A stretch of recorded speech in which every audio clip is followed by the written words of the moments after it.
see the photo show. I didn't say hi to you, but I think I saw you. Standing like this, we standing. I think, yeah. Yeah, I was. Was it art club outing? Art club? No. No, I had to go there for an assignment for Yeah. my Renaissance art class because I had to do a Okay. paper.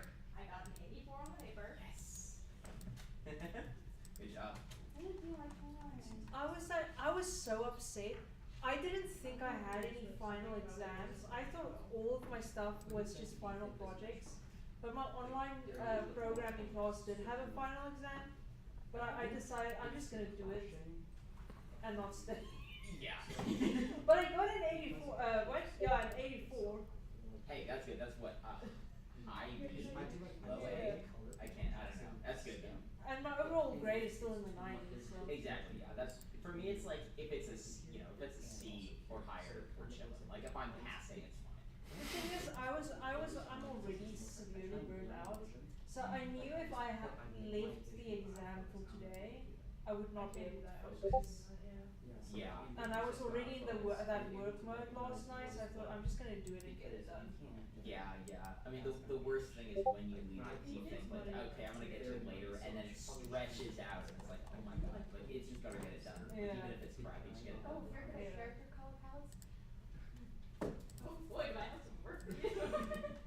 But I think with the clash, I do like how you consider the yellowish. The yellowish with the brown right here, but it doesn't really pair well with the that warm sort of tone. Doesn't really pair well all too well with the purples.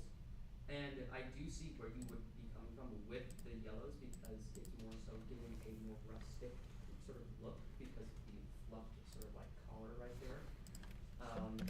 But I feel like if you aimed for more blue, or if you made it more blue, then I'm pretty sure that would probably sell a lot more.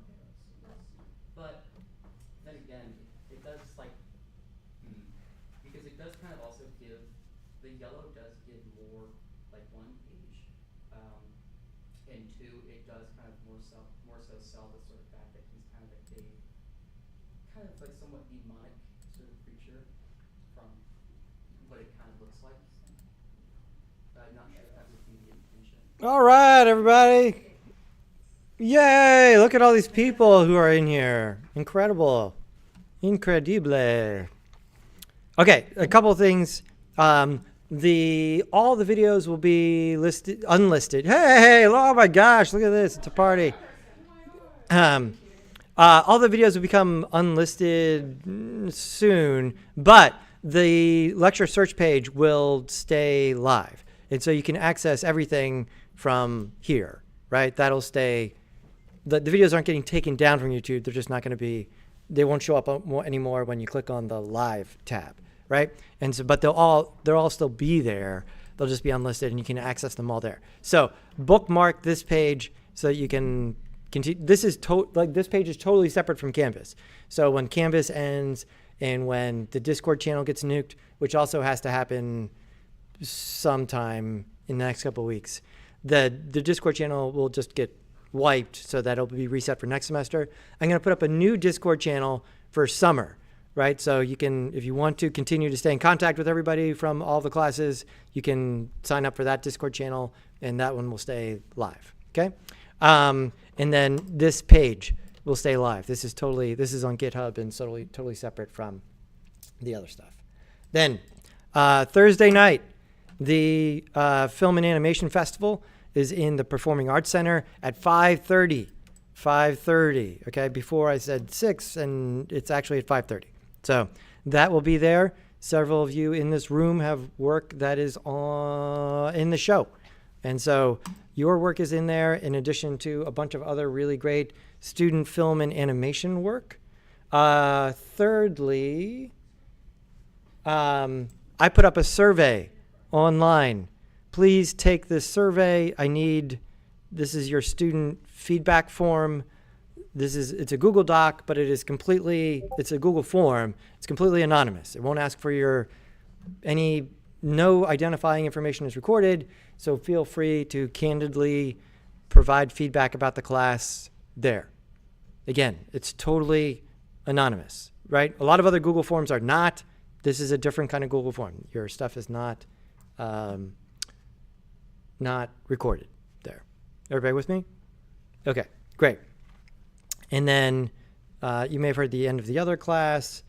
Again, like I said, in the fall, the new Steam Center is opening, and I am 90% sure all of the classes I teach will be in that building in the fall, which will be really cool.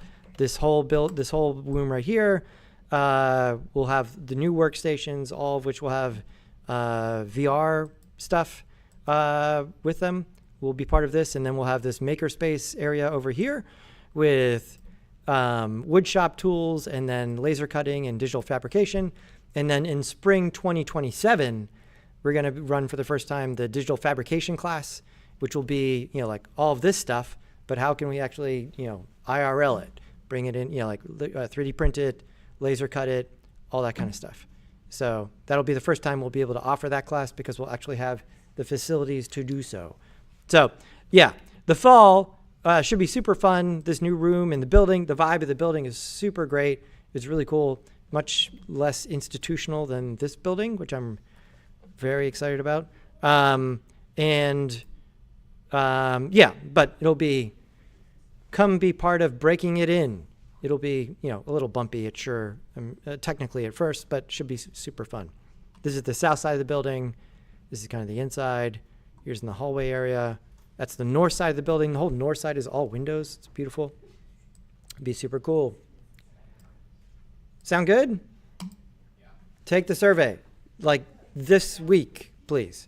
And again, it's completely anonymous. Okay. Awesome. Let's see everybody's final game portfolios. So this is going to be the last video. For sure this time.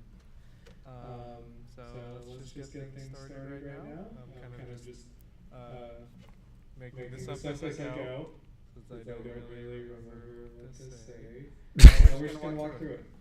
So Platinum Stars, Wreckage Recovery, Portfolio. Try to keep it really basic. We've all played Andre's game. It's pretty awesome. I mean, let me just take an informal survey in the room. I don't love the name. What do you guys think about the name? It's too much like Brawl Stars. Brawl Stars? Yeah. JoJo's like. I was thinking Star Platinum, yeah. Yeah. Especially because you punch the boxes, right? I like the Wreckage Recovery though. Like Yeah. at the end, that's Yeah. Nice writing. Yeah. Yeah. I don't know if that many video game titles need a colon in them, right? Yeah, Wreckage. What if we spelled wreckage weird? Yeah. Wreckage, like wreckage recovery. Yeah, wreckage. Yeah. What if the E had like eyes, like this? Yeah.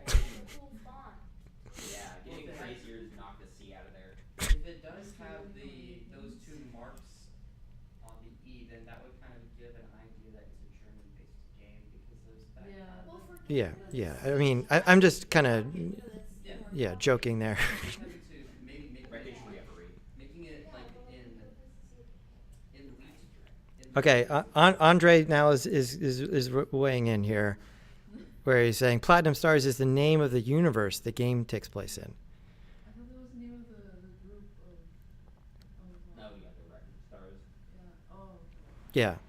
Yeah. I mean, if you're committed to it, Andre, then you're the boss. But it just seems like a long title to me. It doesn't really fit the vibe as I experienced it in the game. Where it's definitely like wreckage. Like there's a lot of fun stuff happening with said wreckage. Yeah. I mean, just like this is not requirements here. Wreckage recovery is essentially the game's name itself. Yeah. Yeah, I don't know. Wreckage recovery, a Platinum Star story. It's like Star Wars. Yeah. Wreckage recovery, episode 4, right? Because you don't start with 1, and then the Platinum Stars. the Platinum Stars Reborn. I don't know. I don't know. It's up to you. I'm just saying, like, the game, awesome. I just the at first the name didn't strike me as fitting the game. Totally. Try to keep it fairly basic. From what I understand, Behance is the greatest about customization. After a lot of trials and trying to figure it out, I just learned that it's just kind of built like this. So, not my best. Wouldn't be my ideal choice for a portfolio website, but it definitely gets the job done, I suppose. Yeah. It's not fully featured flexible HTML design, right? This might be the last semester we use Behance. There's a lot of other tools that are really surfacing now to make this thing this kind of like one-off, make a web page that looks like this much easier. What is it? StrawPage and NeoCities or GeoCities are pretty good for that kind of stuff. Yeah. So we'll explore some other options there. But yeah, trying to force Behance into doing a bunch of other things just ends up being way more work than it's worth, right? Yeah. Did you see the thing your brother did on his portfolio Behance page? Yes. Yeah, with the grid. Yeah. I saw him working on that like days in a row. Yeah. It was, and then he embedded these weirdly sized GIFs. You did the same thing on yours. Like, how did you get that one? Tell us when we get to yours. Right. The portfolio. So, about the game, you play as a new recruit to the crew of Platinum Stars who are tasked with diving into your space station salvage processing wing to recover a spare ship part to repair your Captain Star Cruiser, hoping to also find the cause of the recent anomaly hiding behind its source. And then we move on to the MDA planning, where I embedded the whole Miro board. Oh, cool. It'd be fun to look through for if people care enough to look through it. I think it's definitely fun to see the thought process. Yeah, I mean, there's a version of this where you could just use the Miro board, right? Like because like the flexible design thing is really flexible. You can just move stuff wherever you want it, and you don't have to fight a bunch of HTML code, right? So there's that. That's behind the game dev's decision, you know. So figured this would be the best way to just put it in there. Yeah, that's great. I hadn't even thought about embedding the whole board in there. On the player, which I think it's the first time you're actually able to see the player, aside from like just seeing their arms. So you can definitely see how they're definitely visually similar in terms of build to Astra. Once you get a good look at her, which you will, but yeah. Just to summarize what I'm saying here is you play as a nameless worker. Some kind of like sanitizer or like janitor or something. Hence the hat. I thought the hat was cute. And obviously, since you're not going to be seeing the character much, I decided to put a lot more emphasis on the arms. As you can see from the concept art, there's not a whole lot of detail on the arms. They are also going to have a backpack, but again, not necessary for the model, since you're not going to be really seeing it, and there's no point. Yeah, so I put some detail on the arms, making them kind of magnet-y. They kind of look at, I've heard them compared to like Bakugo's gauntlets, which is fair. I wanted them to be something else other than just pure red or pure blue. So Whose gauntlets? My Hero? Yeah. Okay, yeah. Bakugo from My Hero Academia. Oh, okay. that's the main character design. Maybe one day if I end up going further with this idea, you might see them in cutscenes or something. I don't know. But yeah, they wear a very standard uniform, which you can see reflected also in Astra. Speaking of which, it's Astra. Here's a concept art and her character portrait and her model. Loading these up to Sketchfab was kind of difficult because they have different face rigs, so I had to manually put them in. It's kind of annoying. But she looks fine. She definitely doesn't look like how she does in game, but it's fine. It's fine. Astra is solely focused on the mission. She's very straightforward with how she talks to you. She tells you what you need to do and all that good stuff. And she wears blue. because that is the captain's colors, and it's also the color of the Platinum Star space base or space station. Obviously, when I designed her, she has, like among her gold accents and stuff, it really centralizes on her face because it's the only part that really looks that stands out among everything. But she's supposed to be like very standard looking. Should the player interact with her throughout the game, you'll see that she cares about you. She does actually care about you. She's not totally soulless. Then we move on to the actual soulless character, Agent Stinger, which I know a lot of you like. She is laid back and kind of lazy. And in terms of her design, I mean, there's her concept art and what she actually looks like. You can see I removed the skirt and just gave her pants because working with skirts is hard. Her tailcoat was already pretty hard enough. But yeah, here is her model. And her design, I'm just going to read off here. Her design is much more personalized than the other two characters in the game, wearing a coat and a popped collar, as well as a dangerous-looking stinger at the end of her ponytail that has an air of mischief and anger. What's more dangerous, the stinger or the popped collar? With like a lot of round shapes in mind in contrast with Astra, because they were connected to each other in the story. Not that it matters in this game specifically, but yeah, they're supposed to contrast each other, and she's supposed to have a very chipper smile, like chilled out look, and she has a giant stinger like at the end of her ponytail, which does move around in game, which I'm glad some of you noticed. She in a sea of blue, dark blue, she wears bright red. This is basically going over what kind of game I wanted to do visually. I had a good idea of what I wanted to go for.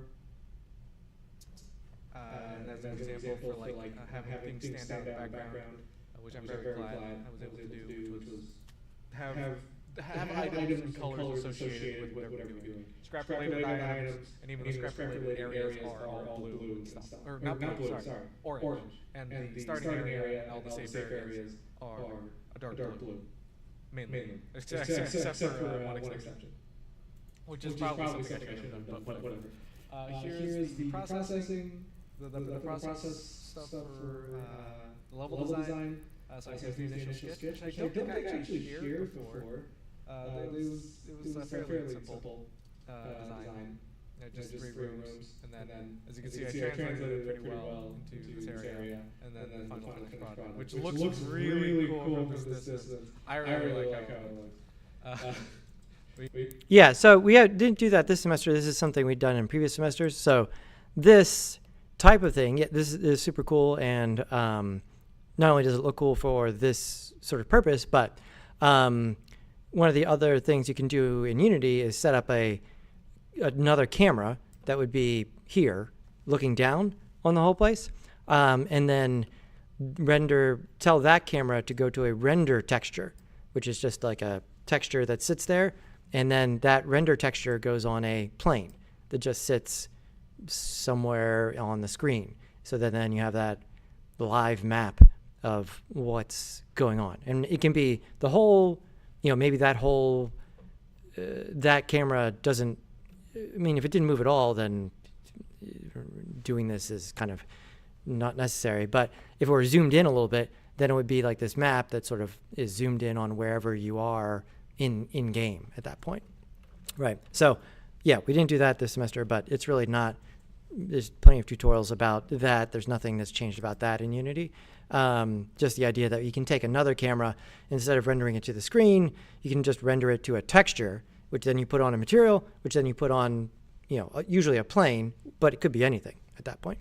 So yeah, that's one of the more flexible parts of Unity.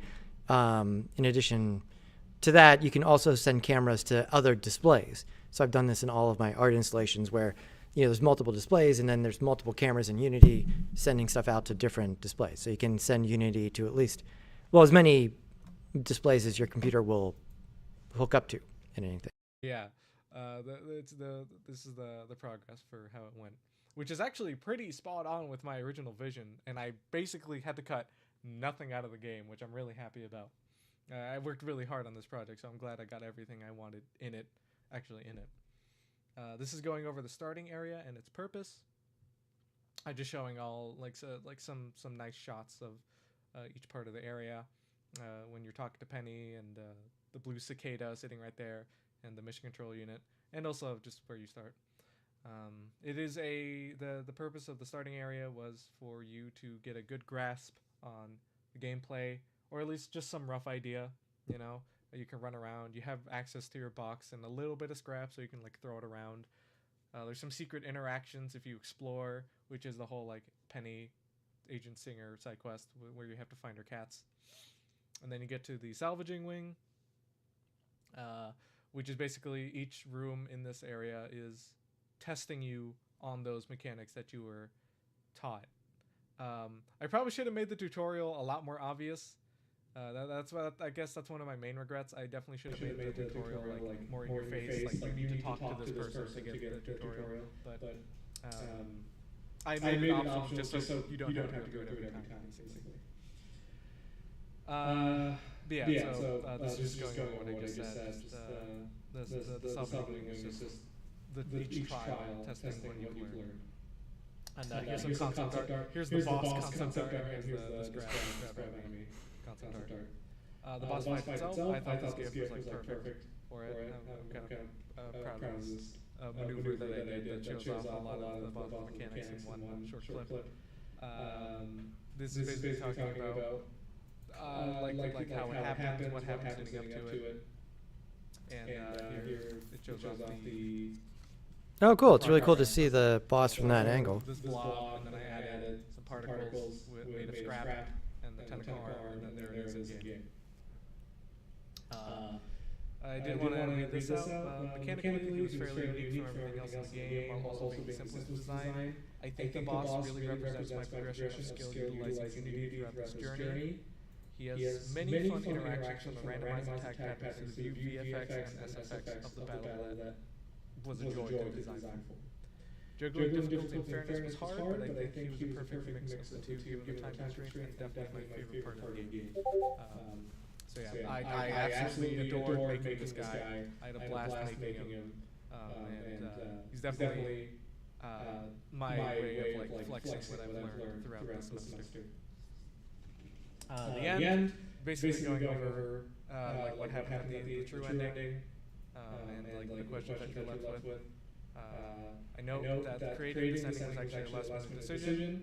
At this point in development, I was fairly happy with the game visually and mechanically, but it felt empty towards the end. The original ending was just going to be you walking up to the cat, grabbing it, and the game was just going to end, which is the default ending. But I decided that, you know, I have the extra time, I put in the work to have this extra time, so I'm going to make something out of it, which was the true ending cutscene. So I just, and I left it on a cliffhanger, just because I think cliffhangers are just an easy way to make something memorable, of course. Like, for example, what's it called? The one where you're stuck in a ship, and the ocean's made of blood or something. I forget what it's called. Iron Law. It's called Iron Law. Something like that, you know, it's short and sweet, they're both short and sweet games, and they have a scary ending. And here That wonderful sweet tale where the ocean is made of blood. is the link to the gameplay footage and the link to the game itself. In terms of if I ever want to continue with game development, I think this was definitely a good way to dip my toes into understanding Unity and just the game design process in general.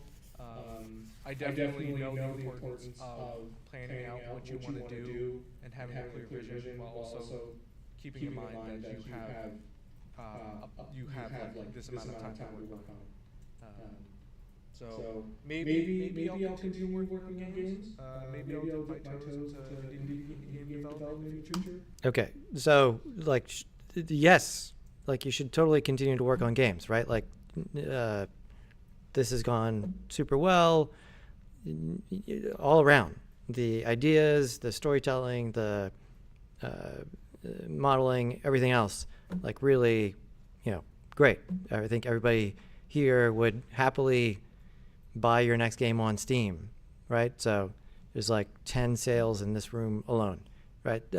So yeah, I don't think you need to waffle about that one like is definitely, you have a clear aptitude for it, and yeah, the sense of, like all the sensibility stuff is already there. It's definitely not on my plan, but it definitely is in the ballpark of what I could do. Yeah, like I've always wanted to make games when I was a little kid, and then I got into animation and drawing, and this has shown me that I can apply those skills in a way that isn't just making the game look pretty, you know? Like the creative decisions I make in a visual design can apply to the mechanics of the game and how people interpret it. Like the flow and the pacing of a story can definitely apply to gameplay. So, thank you. This is going to be my last class, and I think my last recording. So I'll be graduating this week, and I just want to say thank you, Casey, for teaching me. Yay, you're graduating. And I really appreciate all the good work that you've done. So, Well, thank you. It's very, very nice to hear, Andre. I'll see you tomorrow night at the film festival, and then also Friday's graduation. So I hope you're participating in graduation. We all have to be there at graduation as well. Yeah, awesome. Super, super cool. And like, yeah, really, really great job displaying the game. Is this a series of sprites? Like the weird color thing that's happening with the font? That's really happening, right? I'm not having a stroke here? I think it's the recording. Oh, on the video?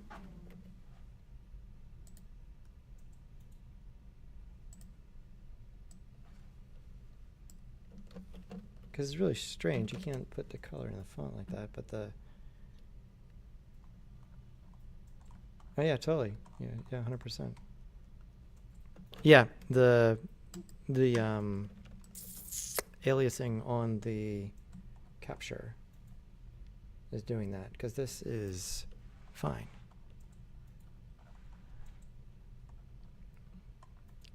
That's weird. I'm not sure I've seen it to that degree before. Cool. Awesome. Super. Well done, Andre. Yeah.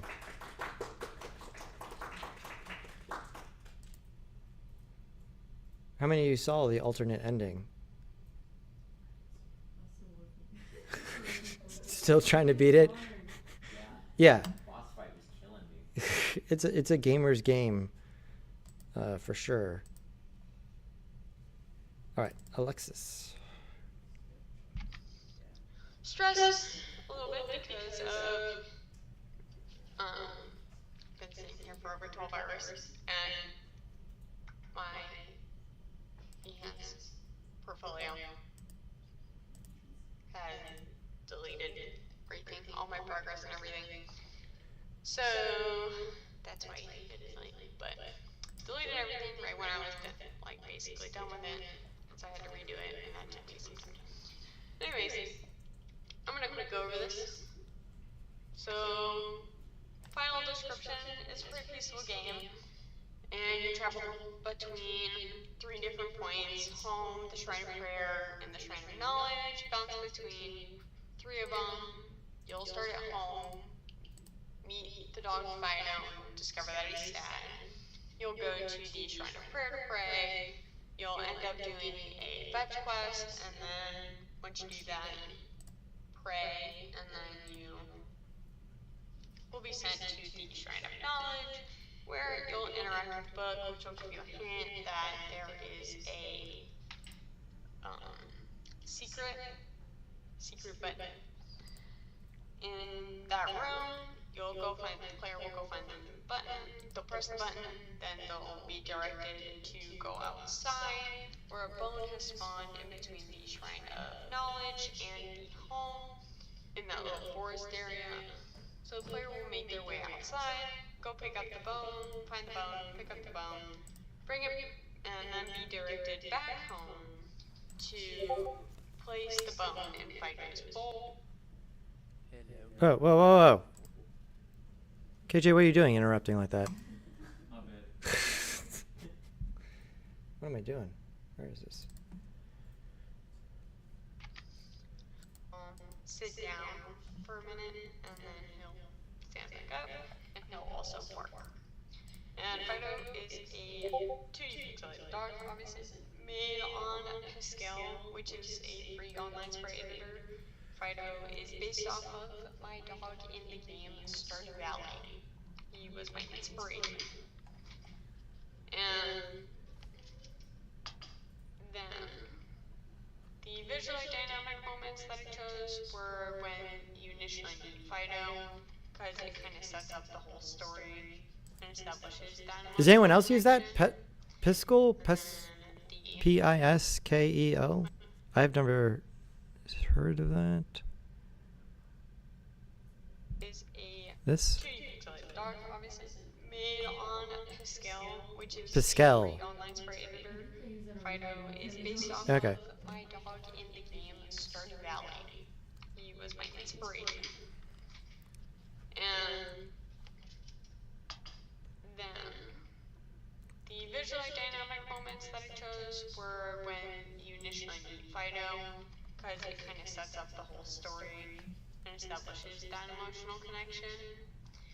And then the Maneki Neko and the Torigate particle effects, because it brings it more towards that spiritual and like shrine-esque kind of vibe, which leans more into like the hope and the luck and all that fun stuff. And it also directs the player's attention towards that area. And then the third one being when the player finds the bone, because it is the perfect thing to make Fido happy. And it signals the last thing, like the last events leading to the happy ending, where Fido finally becomes happy again. And then the main area layout being between these three shrines, and it's a very clear, like, dirt path, which I'll show the substance painter for it later. But it's home, like discussed in the beginning. Player goes home, meets the dog, or sees the dog, discovers it's sad, goes to Shrine of Prayer, fetch quest, goes to the Shrine of Knowledge, interacts with the book, finds the button, goes over in this area, finds the bone, and then takes it back home. And I think going closer. Okay. And then once that happens, once you get all four, it'll trigger dialogue, and then it'll direct you to pray at the big lucky cat, and then continue from there. And then there's a game playthrough link, which will lead you to my. Yeah, embedding that YouTube is probably a little bit easier, or at least more visually compelling. And you can download the game here. I already have it, so I'm not going to, and view any of my other projects. And then, but let me see some other topics really quick. Go over. What have I learned this semester? I actually learned quite a bit, because I would say at the beginning of this semester I did not know like any of this. So that 80-20 rule was basically 100%. I had no clue what I was doing. So that was fun. The 0-100 rule. How will these skills appear in your professional portfolio?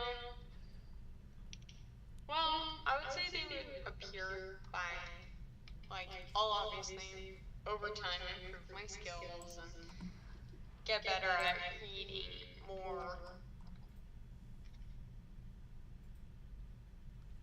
things.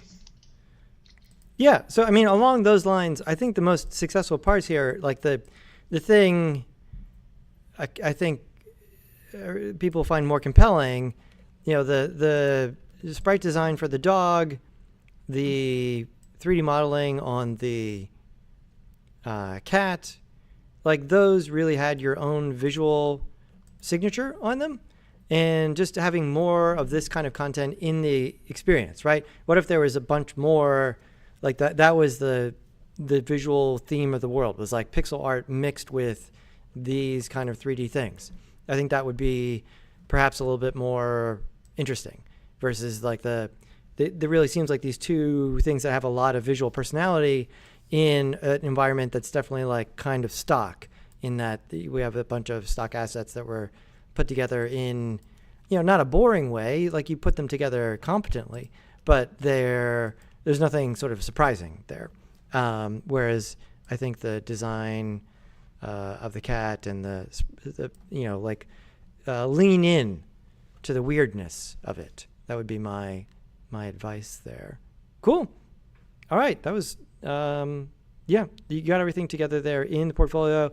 Yeah, it could definitely use a little bit more visual graphic design polish here, but once you have some time and your anger at Behance has abated a bit, then perhaps you'll be willing to come back to it then at that point. Let's see here.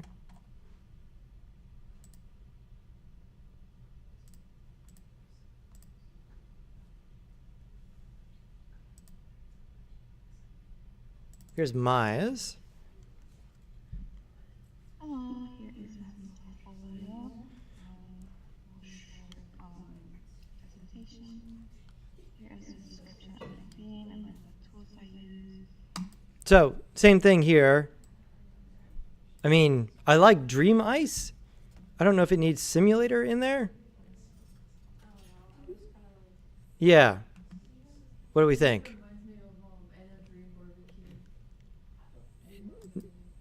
What is it?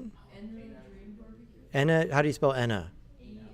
I don't even know how people pronounce it, but just my assumption. Oh, okay. It is Greek, but it's people say Ana. Ana Greek Yeah. barbecue. Ana Dream Barbecue. Yeah. Yeah. Like it's just simulator is used in like a lot of game titles, like to be a very specific thing. So, but Dream Ice is super cool. It's the description of my theme and then the tools I use. And then description of my GIFs. And range of GIFs of what the player is going to play. And there's also more like screenshots. This is all on top of the floors. Over here is what I'm playing. I did some screenshot here of the menu for it and the files we're going to use. Oh, cool. The actual substances there. It has description of sketches, the character environment. And I added the dialogue character. And I also set that as a site sheet, which was more like the ideas how to use this creating. And then for other processes, I environment and the 3D character. And then I also added Oh, nice shader graph. and how I use the image variable. And then another screenshot of the particles. And then a little bit of like my 3D character. Some kind of trouser here, so you see like just my clothes. And then I started looking at around watcher and just by myself.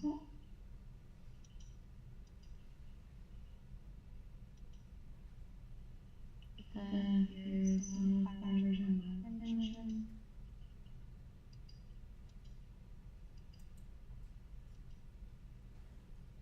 And then this is like another playthrough. Then here's the link.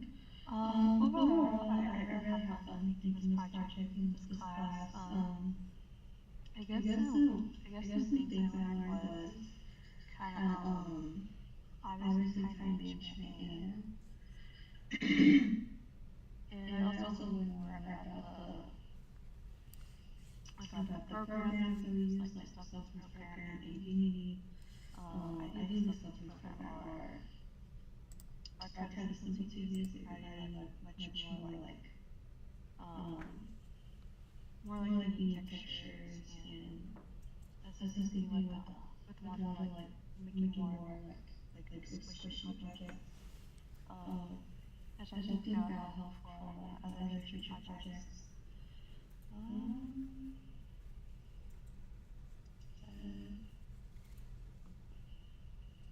I guess one of the skills for like my portfolio is, I guess like you said, like the environment, because I did learn more about the lighting of the game, the reflection scope and the global volume. I think that will enhance my artwork for future projects. That's pretty much it. Thank you. Yeah, great. Great. Yeah, the visual environment here with like this ice world with then all the black and white sort of magazine clipping stuff, like really, really compelling visually idea. Like I like the way you're able to frame the world a little bit better when we see it more third person versus the first person, but then we see the body sometimes. And so, you know, if you revisit the project, I think something you could do that would do a lot of improvement right away is, you know, switch it to third person and just make a head for your character there so that then, you know, it works in third person.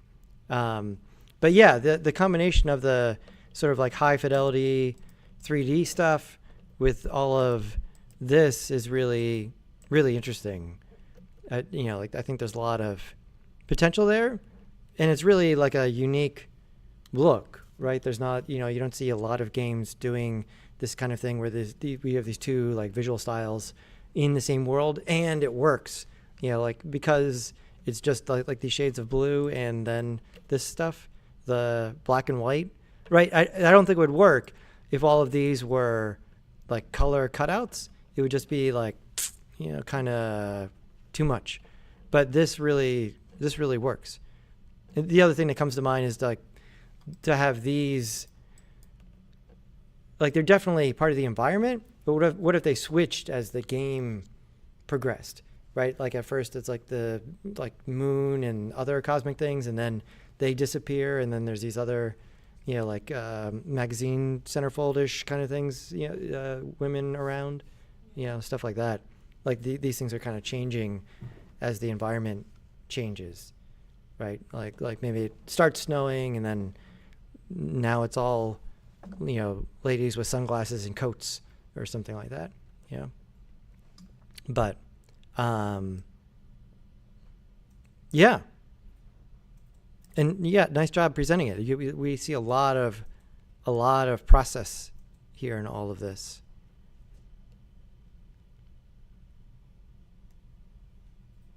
And then just probably tuning some of the roughness on some of the terrain stuff to try and, you know, get parts of the ice to look, you know, super shiny like that.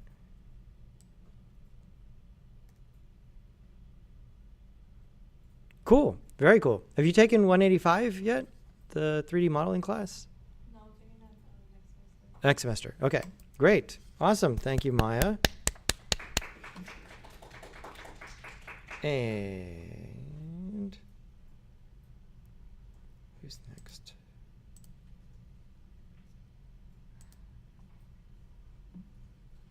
Montana. Hello to my last video. Oh my gosh, baby. I know you guys are gonna miss me. No, you're not. But, let's see. This is, you know, the overview. I titled my game. It's called Find the Key, because you gotta find the key. I don't know. It's just what I came up with this. For the base of this, I did this on Canva because I know how to use it, and I've used it many times in the past. I just used a template that I liked the background of, and that's how I did it. Like heart thing? So this is Find the Key. The heart thing? That I recently did art of main character, so I just plugged it in here for just more character, showing what she looks like and stuff. And yeah. The game description, I'll read it out loud because it's a big block of text. My game is based around a part of a story about my characters that I've created. The environment is supposed to be very empty. It's supposed to feel like there's supposed to be things there, but there's not anything there. It's supposed to have a feeling of empty and it's unfinished in a way. I did this by not having much of the environment besides 3 walls that are inside one room. I wanted to keep the blank and empty so the focus is on the task and the sprites and characters. So it's just mainly the room with bright, colorful lighting that to create at least some visual interest in it, because I did want it to look visually, fun. For the character designs, there are ones that I've been, building for years. I've already have the storyline and the characters mainly set out. Of course, I did adapt them more here and created some more.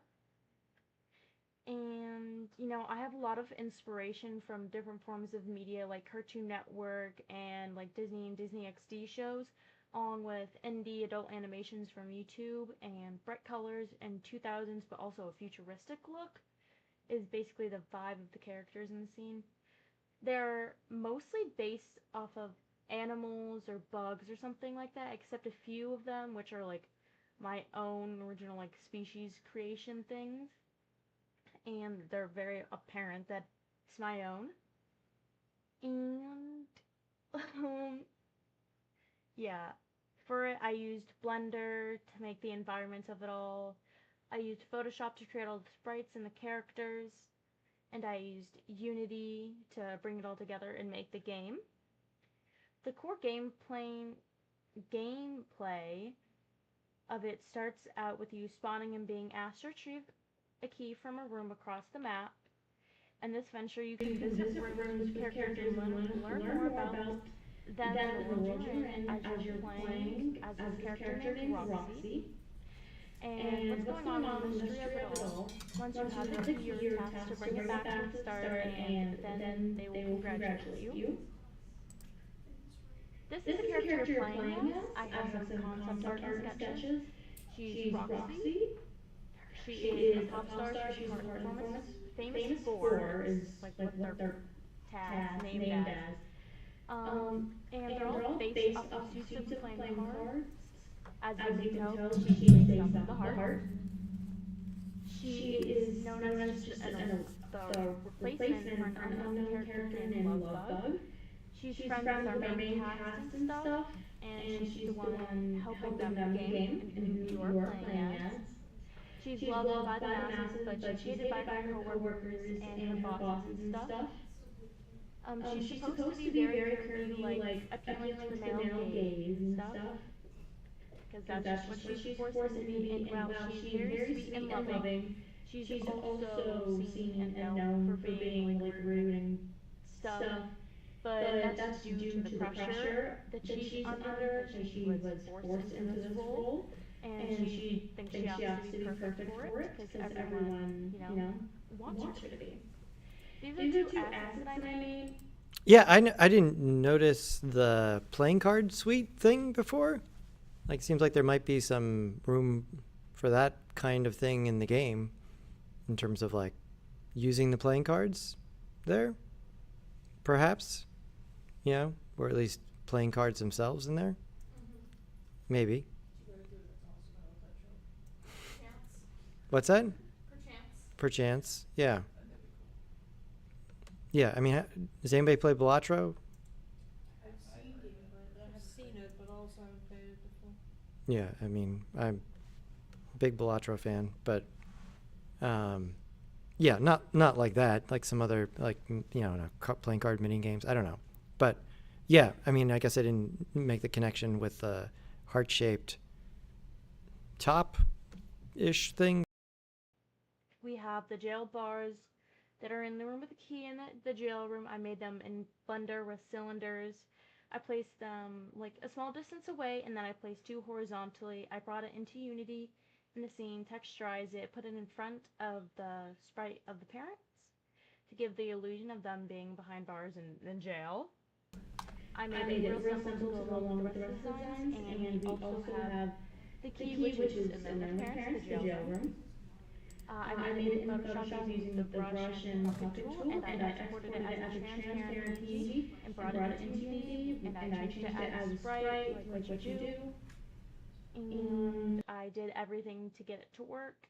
I chose to make it pink so it, one, brings your attention to it, and also to go along with it. And I chose the shape so you can tell like who it belongs to, the 4. And again, I kept it simple to go along with the rest of the design, so it's not overly complicated.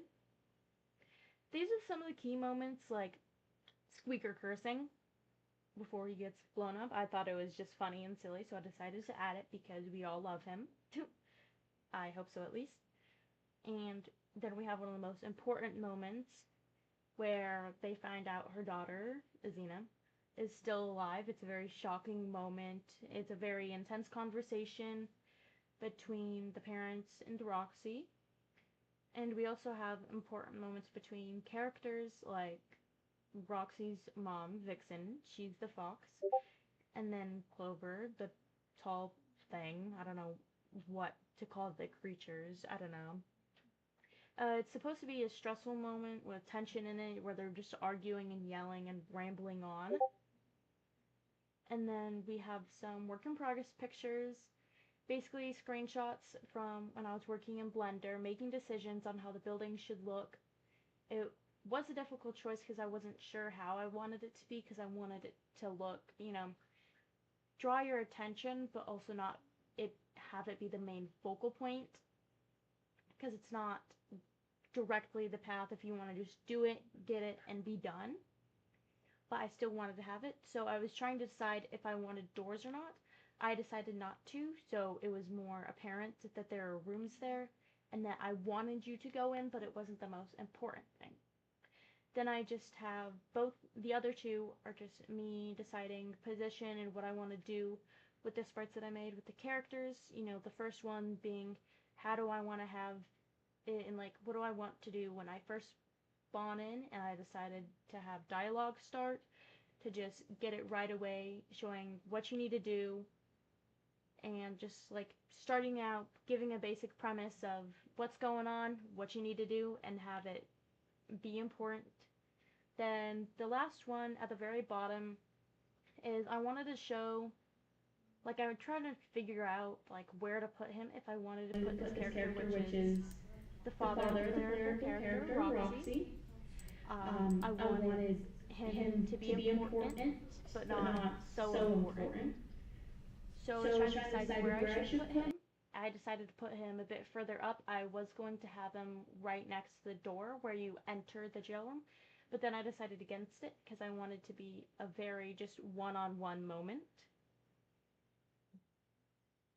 And then here are some short gifs of, it's when, the first one is when you first enter the game, you know, input trigger zones, action dialogue sequence.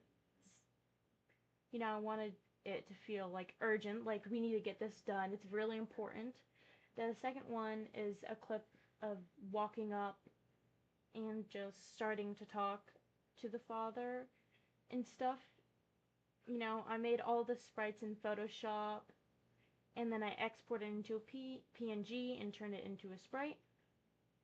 And then the last one is you opening the door and, you know, the dialogue sequence start. All the dialogue is done with input trigger zones and action dialogue sequence start. And I grayed out the background so, you know, it's more easy to read it. Then this is the presentation video. I'm not going to play it because I don't want this to be a million years long, and it's about in between 5 or 6 minutes long. It's not the longest, I just don't have the time to go over it right now. So you can click that, and if you want to play the game, here is the link. It is a little buggy still. If I had more time, I would definitely do more with it. Oh, okay. Lost it. You know, I learned a lot during the semester with how to create games on Unity and what it actually takes to create a game. I feel like this helps add to my portfolio because it shows that I know what goes into things, and I know how to simplify characters for things like games, animations, etc.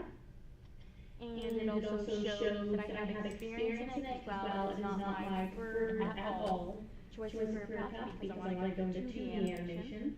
It does show that I have experience in doing things in 3D and also game design, which is very good for a portfolio to have it be expanded and not so focused in on what you're wanting to do, because you're not always gonna get the job of what exactly you want to do every single time. That's what I learned. I learned a lot of stuff in here. You know, this was my first time using Unity. So you learned a bunch. Yeah. Good. That's basically the whole premise of that Yap session. That's like 2 minutes long.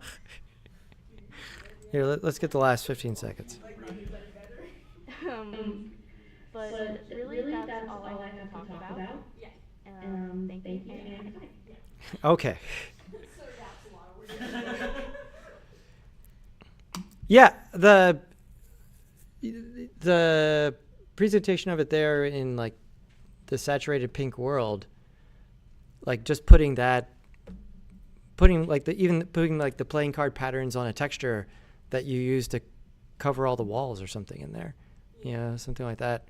Like, because you clearly like worked up all this lore about that, and playing cards are a fundamental game thing, right? Connecting those two things seems like a thing. Also, finding a way to get Roxy in the game visually, right? I mean, it's like maybe the strongest character design, but because we're playing as her, we don't ever see her. Yeah, I know. I'm trying to work on my other character designs. I've been fiddling with it for years.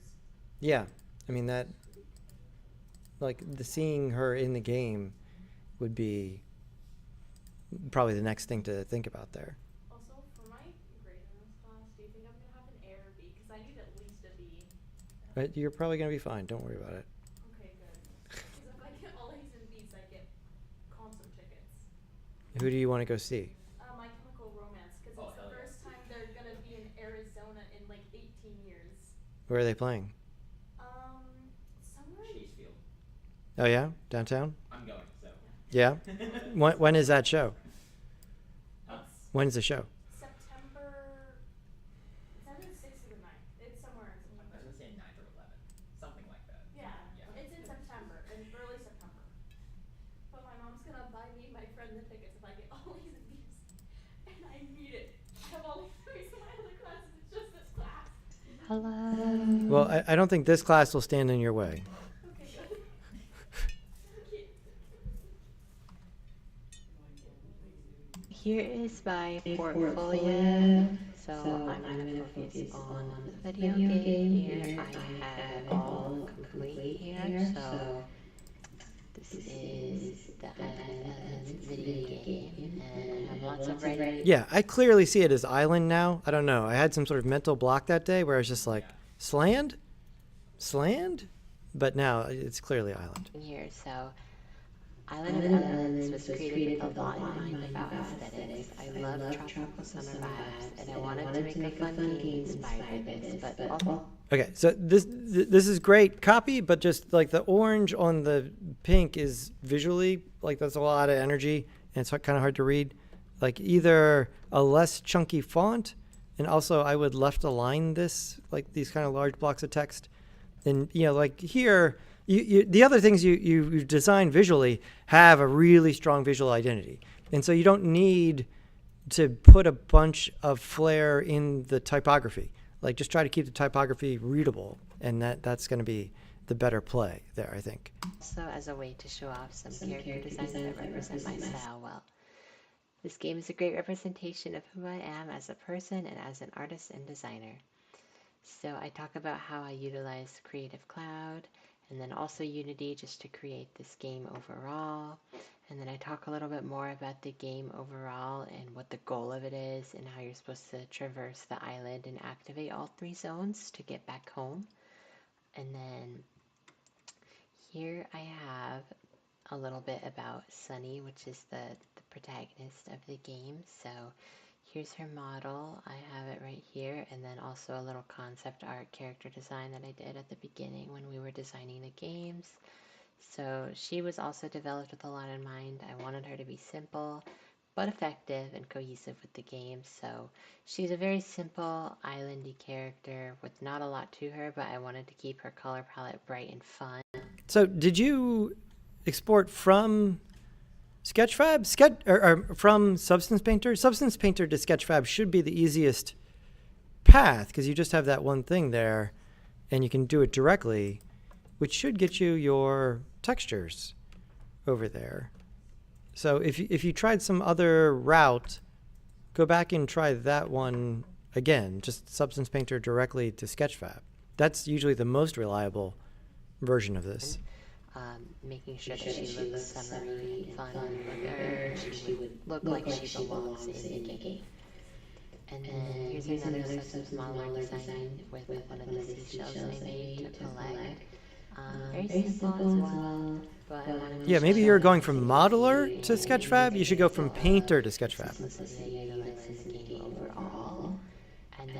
Yeah, it's a little bit confusing because you were usually not exporting meshes from Painter, but when you export using the Sketchfab thing, it sends the textures and the mesh to Sketchfab. Talk a little bit about the character designs of the deities. So I wanted to make sure each of the 4 characters had a visible personality design with their elements. So water deity is sulky, timid, grass deity is confident and uptight, ground deity is strong and adventurous, and as the leader of the 4 fire deity is poised and elegant. For their colors, I limited each design to one color that fit their element, with the exception of fire, who has orange and red with their design signifying their dominance over the other 3 elements. So that's a bit unrelated, but since I just wanted to include a little segment about character design in here. But back to focusing on the game itself, I have some visual shots here. So this is from the ground area of the game when the player is walking up the rocks to the top here. I really like this shot because I feel like there's a lot of depth in it. You can see how I light up the palm trees. I think they're organized in a way that really highlights this area, as well as a little pond here, and then like the water in the background and the skybox. I think it all looks really pretty, especially with the volcano in the side here too. And then here's another shot. This is in the grass area. I talked a bit about how I utilized my terrain painting to create the green texture here I made and just really signify that this is the grass area so the player kind of knows where to be directed to because it looks... Yeah, you did a really good job picking these shots from the gameplay. These are framed well. So, also I have the final area here. This is probably one of my favorite parts of the game is that when you're up here, you kind of get like an aerial shot of the entire island. I had a hard time getting an actual good picture to showcase, but this is pretty good because I like how you can see the lava and the fire deity still, but then also kind of the island in the corner. And you can see... Yeah, I didn't go into that as much this semester, but remember the weird thing about Unity, that if you do work while you're in play mode, it goes away, right? We probably all have been bit by that at some point during the semester where you did a bunch of work, you didn't realize you're in play mode, and you're like, oh, damn it. When you're taking shots of the game, you can use that to your advantage, right? And so Chloe's saying she had a hard time getting the camera where she wanted to, for the shot. You could go into play mode and then just delete all the camera control things, move the camera to wherever you want the shot to be exactly using the scene view, and then record the screen or screenshot it there, and then just go out of play mode and everything gets restored back to where it was at that point. And so you can, for this purpose, when you're trying to do the documentation or cutscenes or whatever, you can use that to your advantage. Or you can just start the game, now go into the actual game hierarchy, manipulate it however you want to get the shot that you need, and then you don't have to worry about it because it'll all get reset when you come back. So you could probably use that in this for whatever you wanted to do here. See all the palm trees. Another thing I really like is you can see all the deities looking at you from their zones as well, since they're constrained to look at the player. So this is like an aerial view sort of shot, and I talk about that here in my idea for that. I also have some progress pictures here. So this is a picture of my lava shader, which you can see here, and it moves as well, but obviously this is a photo, so you can't tell but I made it move pretty slowly just to kind of represent lava well, and then I also gave it some emission, and I tried to give it colors similar to the colors I used for fire deities, so they match her pretty well. And then Oh, here's nice. my gray box environment at the very beginning of making the game, and then I explained that this was a volcano, palm trees, and then these represent the zones and whatnot. And then here is the environment overall with all the palm trees and the volcanoes, as you can see, and then the raft up here, just like that. I tried to take it from the same angle so you can really compare and contrast the two. I think it's really cool to see the overall difference in just like the final complete thing as opposed to what was before. Yeah. And then I have some gifts I used here. So this first one is of the water area where you collect the seashells, and I just talk a little bit about how I went about making that, and also what the goal of the area is and how to activate the water area. And then this is the rock area here where you're doing parkour to get out there. I talked about it a little bit already, but Very good. And something else I noticed in the gift that was up there with the deity kind of flipping over as you walked by, in that constraint, I'm not going to fire up Unity right now. There's a box for locked axis. And so where in Unity, the up axis would be Y. You can lock the Y axis. So it points at the character, but it only spins around, but remains upright. And so if you walk towards it, it won't flip over. It'll stay there and then just do this, right? Just track like that. So it's obvious once you open the constraint box. There's like a lock, and then the other ones you want to rotate freely. And so that you probably want to do that for all the 2D sprites. you can kind of see it more in action here. You're supposed to step up the stones to get all the way up there to activate the rock area. So this area is really just signifying the parkour dynamics of the game, and the player can interact with the rocks and jump up them. And then here's a little gif of the grass area with grass deity, where we really focus on the dialogue and just picking the correct choices to talk to the grass deity and activate her area properly. I talk about how I use dialogue sequence a lot for the most part of this area as well, and I like how it came out as well. I'm pretty happy with it. And then I also have a little playthrough video here, which is about 4-ish minutes long, and it goes through pretty much the entire game. I cut out a lot of long parts, but I did go through pretty much the whole game, and you can click on that and watch it in action. And then here's the link you can copy paste to download and play the game. Great. Overall, that's about it. So I'm very happy with how the game ended up coming out. I definitely would have liked to have been able to polish some things if it weren't for all the stuff I lost, but ultimately I'm still very happy with it, and I learned a lot. I had never used Unity or pretty much any of the platforms we use. I had little to no experience with Blender. I had no experience with Substance Modeler, Substance Painter, stuff like that, so it was all very new to me, and it was a lot, but I'm very happy for the tools I learned from this class. I feel like I have a lot more under my belt, a lot more knowledge than I did before about creating and game design in general. Next time I make a game, I would love to do something more ambitious and do something where I can spend more time on it and just be really thorough with it, because I definitely feel like I found myself rushing myself a little bit for this project.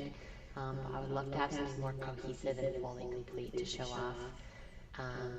So I'm really thinking of either a revamped version of this game or something completely different, maybe some sort of interactive game where the player is able to go through an obstacle course or something. But overall, I learned quite a bit. I'm pretty happy with how everything came out, and I feel like I have a lot of new knowledge under my belt that I can utilize in the future as well. And I'm definitely proud of what I did make, and happy to include it in my portfolio here and just show it off. So yeah. Super. Great, Colette.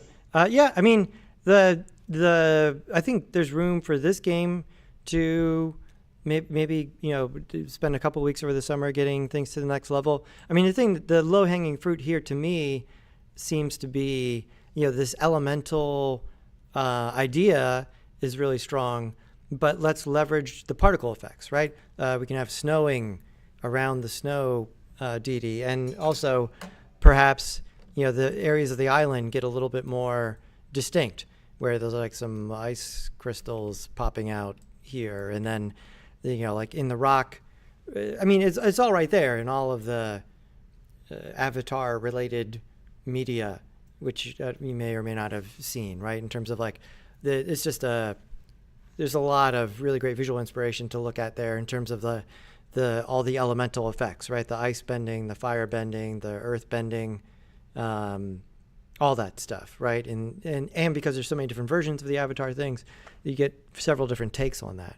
But yeah, that would be the thing that would really make the whole island a lot more visually dynamic. There'd be a lot of things happening with all of these elemental effects going on, right? In the leaf one, maybe there's like a lot more blowing leaves and grass. We did grass, right? We talked about grass in KJ's world, making that in there.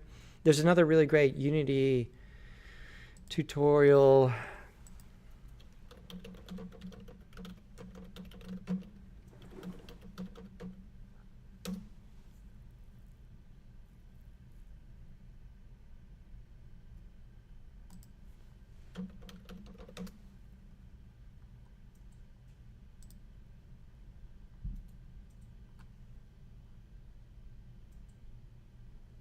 This is gonna see if I could find it in one shot, and I can't. I'll see if I can find it. I'll post it on the Discord. There's a really great thing where a lot of the elemental animation is done through particles, and then there's this one on doing that stuff in shader graph. And now that you have, you know, some idea what's happening in shader graph, it would be something you could definitely use as a jumping off point there. Cool, very nice, Colette. Indeed. And where are we at here?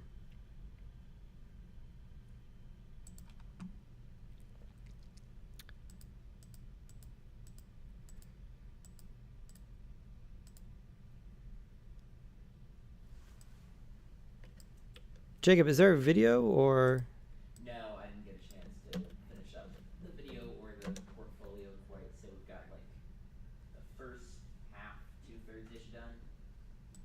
Okay, you want to come up and explain it? Yeah, totally. All right, I'm out of here.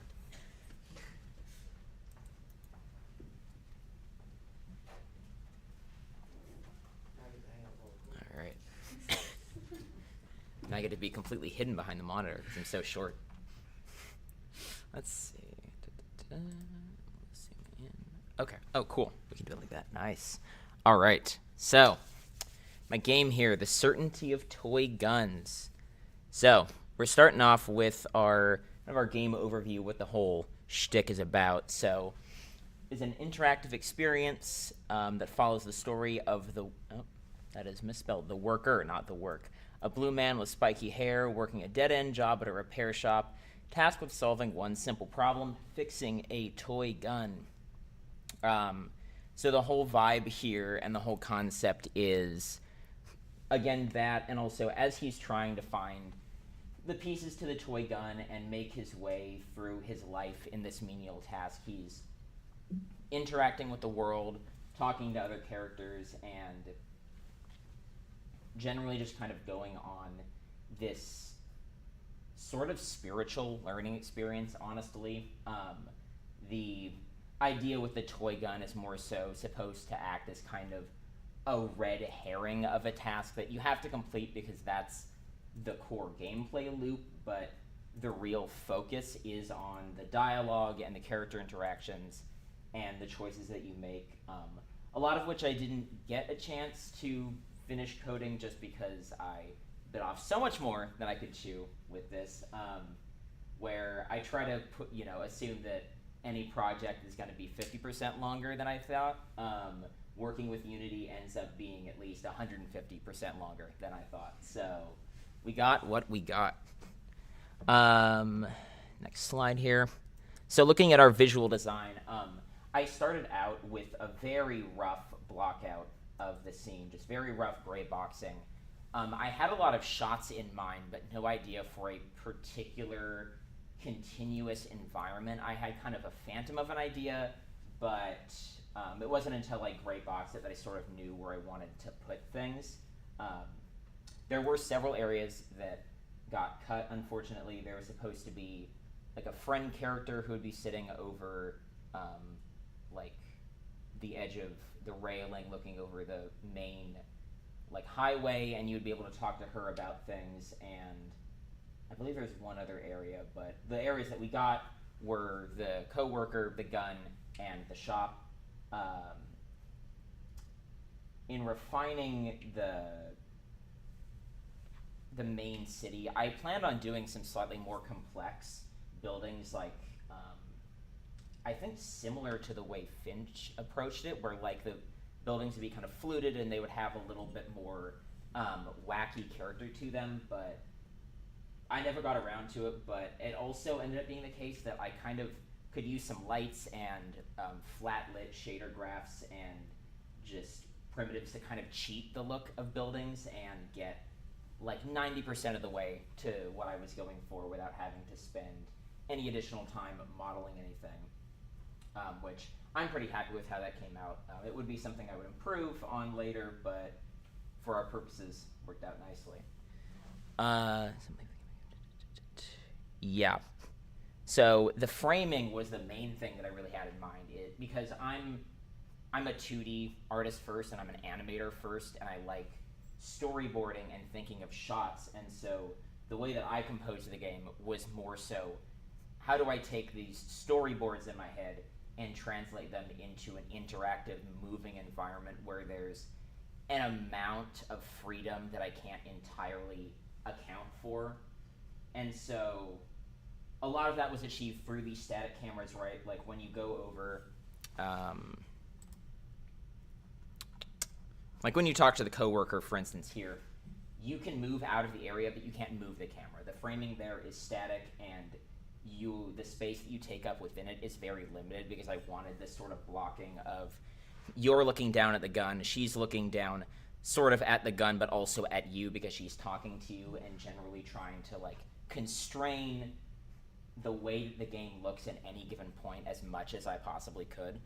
And again, that was through doing little thumbnail sketches like these and the gun here to kind of really refine the look that I was going for. And yeah, I had those way before I had any of the character designs fully done, any of the assets fully done. So once I had everything completed, that really helped me kind of plug and play all my assets into place and sort of assemble the game from nothing to boom, here's our like almost final build. And then we have, of course, in direct opposition to the Big Bang principle. Yeah, yes and no, right? Like, and there was an amount of like, I put in one thing and I make sure it works, and then another thing and I make sure it works, but there is an amount of it that was kind of all at once.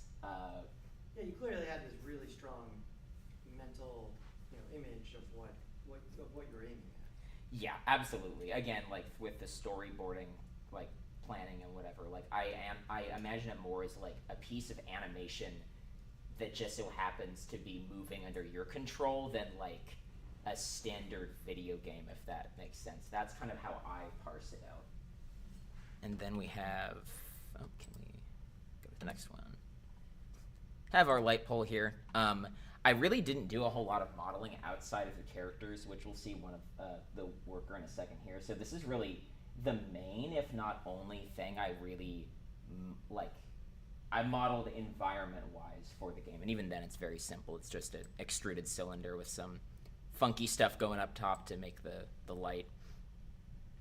And we can see here too at the light what I'm talking about when I say like using the flat shaders or the unlit shaders to cheat. Like it's just yellow and that's it. Nothing can affect it. So our light is on and it is like the brightest thing in the scene, and there's no going back on that. Let's see. On to our next one. Come on. There we go.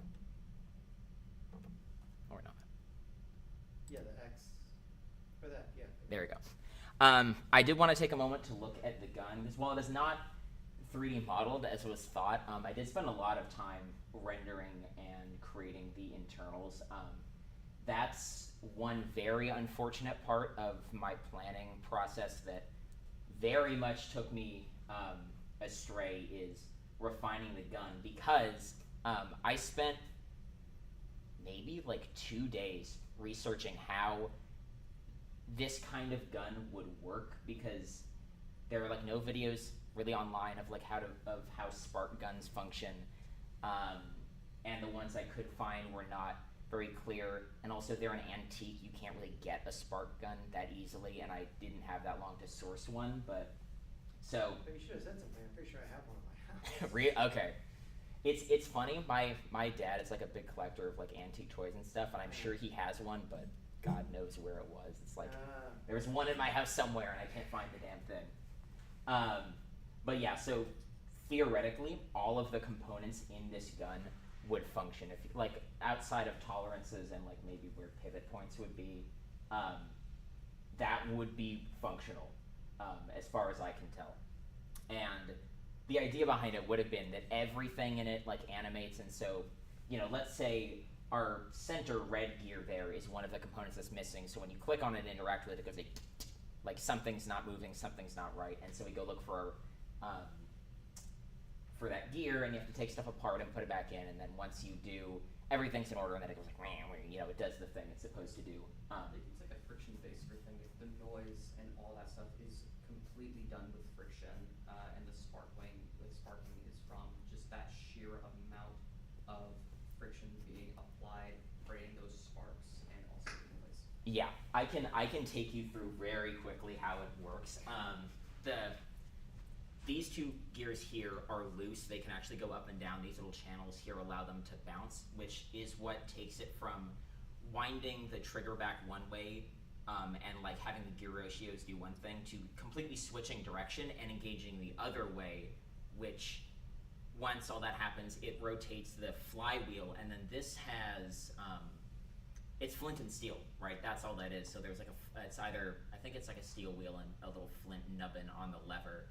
And then when the wheel flies, it, you know, does create friction against it. And so the whirring of the gears is what makes part of the sound, and like the spring that would be, I think it's somewhere back here, but I didn't draw it. And then the sparks do come from their actual sparks, right, being created by the flint and steel.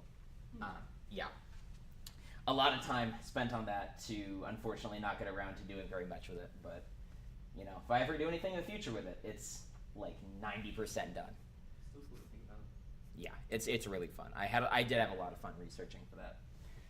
I think this is one of our last couple of slides. So the character design. I had an immediate thought with this project of I want them to be a flat color, because I know that any kind of like texture painting of any sort, while fun, is going to take up a lot of my time, especially with how obsessive I can be over that kind of thing. So I said, you know, I'm sure I'll be obsessive at somewhere else. Not doing that here. They're going to be a flat color, and that's going to be the end of it. But also, like, I figured that would be a strong design choice, because it allows them to be very contrasty against the like dark black of the environment, for the most part, and or the like deep blue. So when you see a character in the game, they really stand out. My design process or thought behind the eyes, right, is that this is a very, when built fully, is a very social game. You are interacting with other characters. So I'm using like these dead white eyes to act as sort of like, they're creepy, but it's also the window to the soul idea. Like in a sea of black, they are the one, and they are the only pure white thing, I think, in the entire game. They're the only thing that uses that white texture. So when you see it, you can't help but look them in the eyes, and that's even like doubly true for characters like the shopkeep, where I've taken his head and cranked it back. You can't see his head; it is just his eyes, right? You have no choice but to look him in the eyes unless you want to look him in the hands. And a fun little consequence of the way I made this is initially I wanted the worker, the main character, the blue guy, to be a little brighter than the environment, and sort of contrast with it, same as the rest of them. But I found it kind of like interesting that because of the 8-channel color split or whatever, he ends up the same blue as the environment. So it's kind of like this guy feels small and like lost in this big city in the environment, and like everyone is standing out to him, but he's kind of a no one. Like you could actually, yeah, like you could pass your eyes over him if he's not in the right lighting. He's still visible enough to see, especially with like this like really harsh shadows on him. But I thought that was kind of a fun little thing that occurred. We have our, of course, we have our modeling down here. This is early on. I had intended to like fully like model him and then like fully retopologize him, but it got to a point where I'm like, I'm spending way too much time on this, so cut out any kind of retopo, just, you know, blocked them together with some primitives, stitched things where I needed to, and then called it a day, more or less. And this model, too, was supposed to, at this stage, was going to be like a test one, and then I'm like, okay, well, I've spent like 5 hours on the test, so we're going forward. And I think we have one more slide here. Yep, and here is the final model. The unfortunate thing is that I couldn't get him to look exactly right because I couldn't figure out how to export the toon shader from Unity at all. Yeah, that's like there's some post-processing in Sketchfab in the settings there. Did you see? Yeah. I mean, but I don't know. Yeah, I couldn't figure it out, but I was able to play with it enough to kind of get the effect more or less. He has pretty dark shadows on him overall, and he has a pretty punchy blue. So it's, you know, 90% of the way there. Like, if you didn't know that it was off, you probably wouldn't notice. You can also, like, I don't remember, does your character have an outline? Yes, he does. You can duplicate the mesh, flip the normals, and just color it black in Sketchfab. Okay. Use a black material with full metalness and no roughness. That should remove any reflections. Okay, cool. I think, did I get the outlines to work on him? Let's zoom in. Because I did, okay, the outlines are working on him. They're hard to see because he's against black, right? But on his face, on the hair especially, you can tell that they're, Oh, then it did export your modifier. Yeah, it worked okay. It was just the texture. It's the fact that the texturing was done in Unity, and so there's no, I don't know how to get those out of there. So you could use like, if it's possible, you could use nodes in Blender to get to that effect. It's very easy to do in Blender. You just use a color ramp and change, like plug your principled BSDF to a BSDF to RGB, then put that into a color ramp, and then put that color ramp into the diffuse. And so that will create a very much a toon shaded sort of look. okay, I'll have to give that a try because my initial tests with him before he came into Unity were using a toon shader in Blender, but Blender's annoying. I couldn't figure out if you can. I exported him with the textures right to go into Sketchfab directly from Unity using the toon shaders, and they wouldn't tune. Like Sketchfab doesn't like procedural textures or shaders. But the ones that I was using at least work through Eevee and Blender, and I wanted to bake them so that way there's no dynamic lighting, but it doesn't matter because the lighting here isn't dynamic. Exactly. So I hate it. I spent so long just to realize that, and I tried so many different things, and eventually I said, screw it, slap it together in Sketchfab, and good enough. So yeah, he's looking how he's looking. And I think, is that all we have? And then we have one of our GIFs. This is where we end because I got my GIFs all made, but I didn't afford myself enough time to finish the portfolio, so we have one GIF here of character interaction with the coworker, and everything else is still sitting on my laptop there, waiting to be compiled into Behance. So it's crazy how similar it is and how much it reminds me of Killer 7, and also Helix 2. It is so funny that I've never seen any of these things. It's just like out of the blue. I'm like, yeah, we're just gonna copy a thing that I didn't know about. What can you do? Even that happens though, but it's also like, oh, that's so cool, but not completely original. Exactly. Yeah. Yeah. Anytime I think I have a super original idea, I'm like, okay, well, someone made it first and kind of did it better, so I guess I'm just gonna like go cry in the corner now. That was very good. Really, Thank really you. good. Yeah, I love the eyes and then what you did with the opening shot where the camera pulls out of the eyeball. Really, really nice.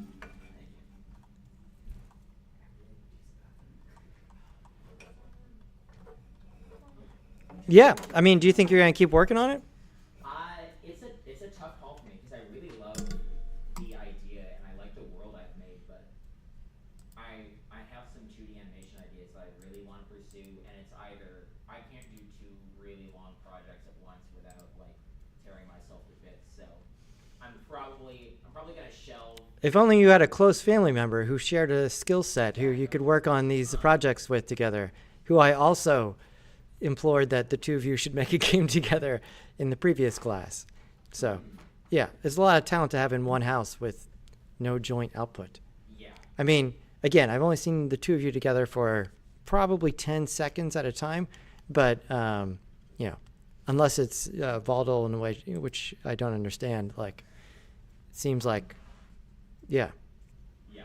Yeah. I mean, There aren't a lot of other people in the room who have siblings where they're like, oh yeah, let's open up Unity and we both know what we're doing really well.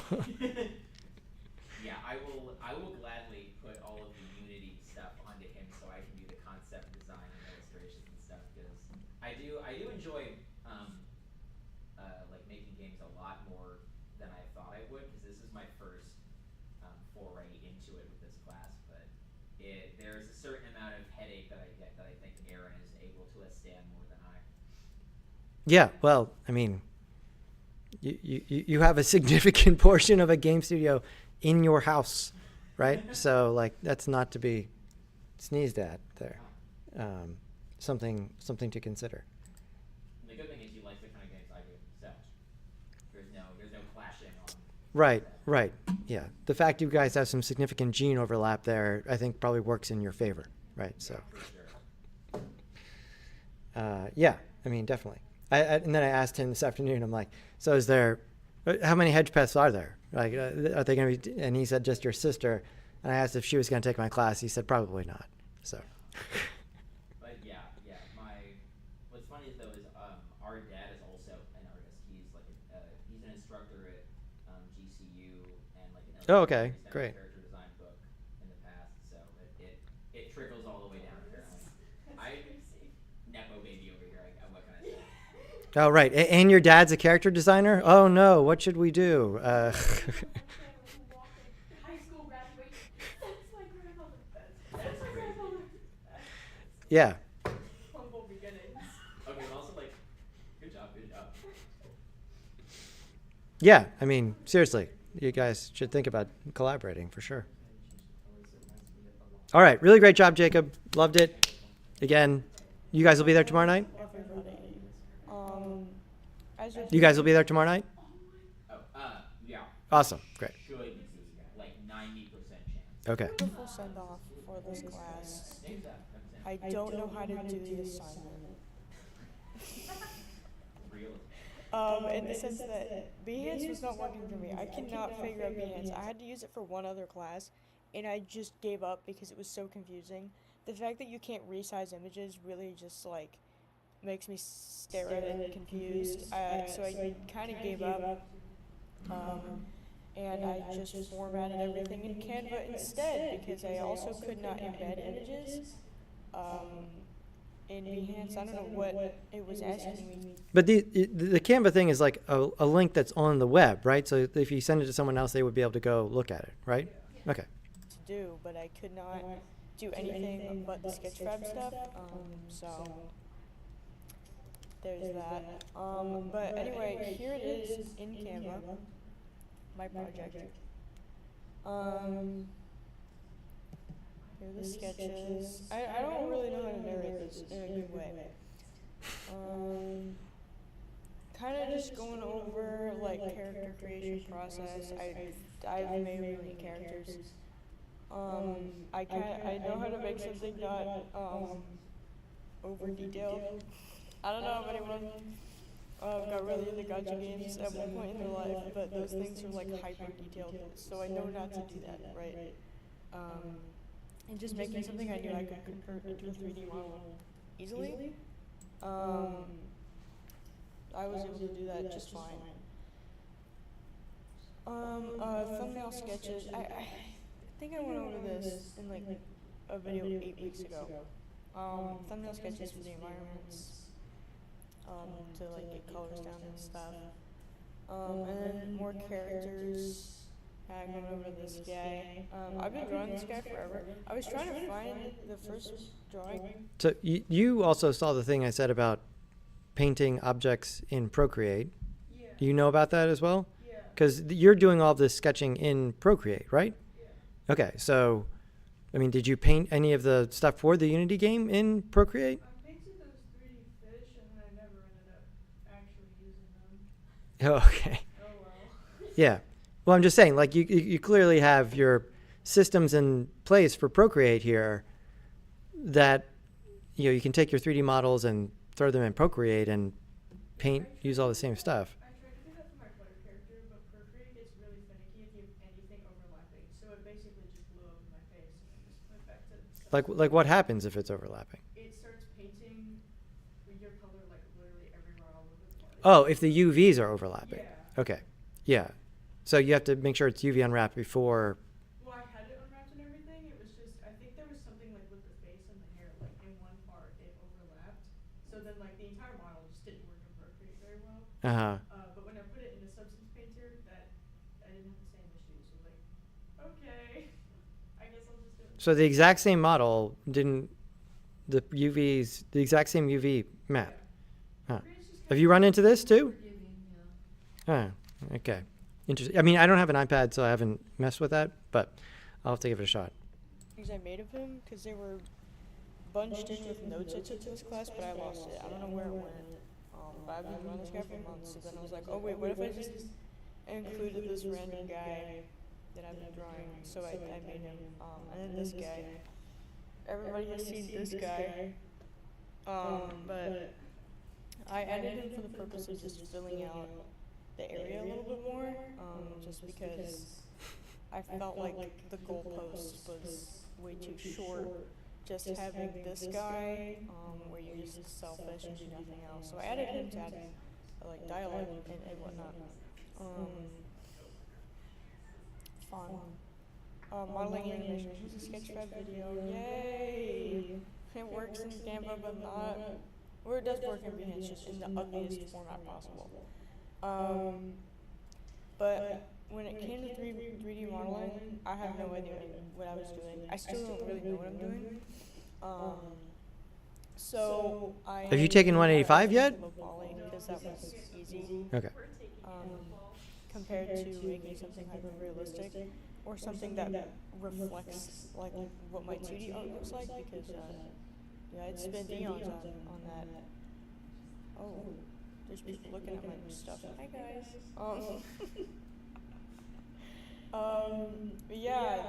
Same with buildings. I just kind of went low poly, because that's what I knew how to do, and that it works. If it works, it works.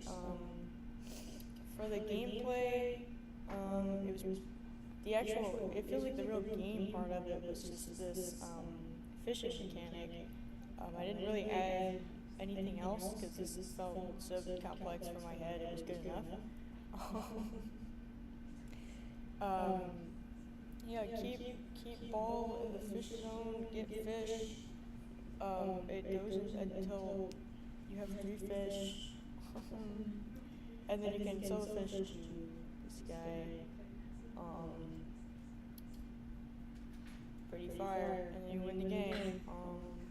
Environment. I wanted it to look really dreary and sad, but I'm so bad at 3D modeling and 3D environments that I feel like I kind of fumbled. But it's chill. I got the fog, and using mostly grays, I think gets the point across, even if it's not, you know, the most detailed thing you've ever seen in your whole life. And then here's, you know, I feel like this kind of adds to it as well. this is the video for the playthrough. It's also embedded in Canva. I was impressed that Canva can do all this. I just discovered Canva like 2 weeks ago, so I just kind of made it in here. And then a link to play the game. Yep, that's everything. Yeah, let me pull up the Behance one, because it exists, okay? It's just like really ugly and I didn't know how to fix it. It's kind of just, I threw the PNGs here, but you know, this doesn't work obviously because it's a PNG instead of an embedded file, and I just couldn't embed any of the files. I just couldn't figure it out. I don't know. I tried my best. So I learned a lot this semester, mainly using Blender. That is the silliest thing, taking this class before a 3D modeling class, but I learned how to use Blender and make low poly models and make them not horrifically ugly. So that is a big plus, making stuff like this. Also just learning Unity, didn't know any of that. Pretty much everything was new except for like drawing pictures. So I learned a lot this class. How are these skills, my professional portfolio? Okay, so this is not professional. I'm sorry. But if I were to put it in a professional portfolio successfully, it would be, having knowledge in Blender, because that's a good skill to have. Making sprite work, sprite sheets, basic knowledge of Unity, and basic knowledge of Blender. Pretty good skills to have in this field, I say. And I think that's kind of it. I think, I don't know. These would be great things to put in a portfolio if I knew how to do it. And then the next game I want to build, okay, so I do have a Mac. I don't know if you can tell by the interface I'm using today. I do have a Mac, so probably no games in the future.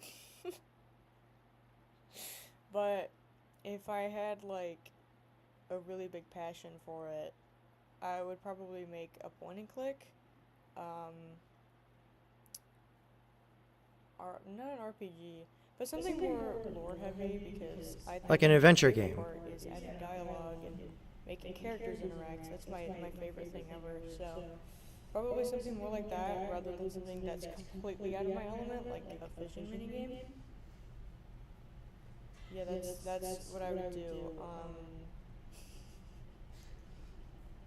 If I did not have a Mac.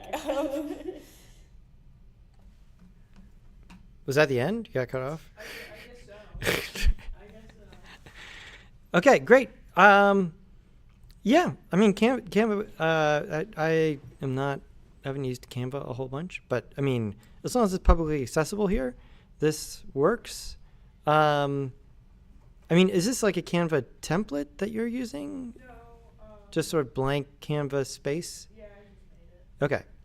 Yeah, I mean, the Behance thing, it's designed so that, like, here's a series of images, and you can't, like, the one reason you can't resize the images is because they don't want it to be possible for you to, like, distort the aspect ratio of the images, right? They just want to take that off the table.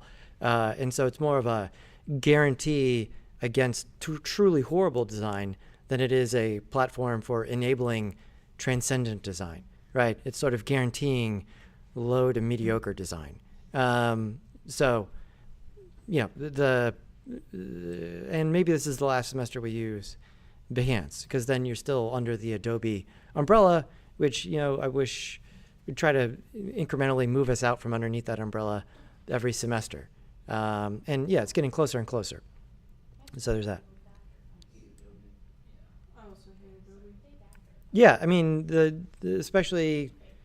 They turned Substance into a subscription model, and I will never forgive them for that. Yeah, that's really, a lot of people are really annoyed with that.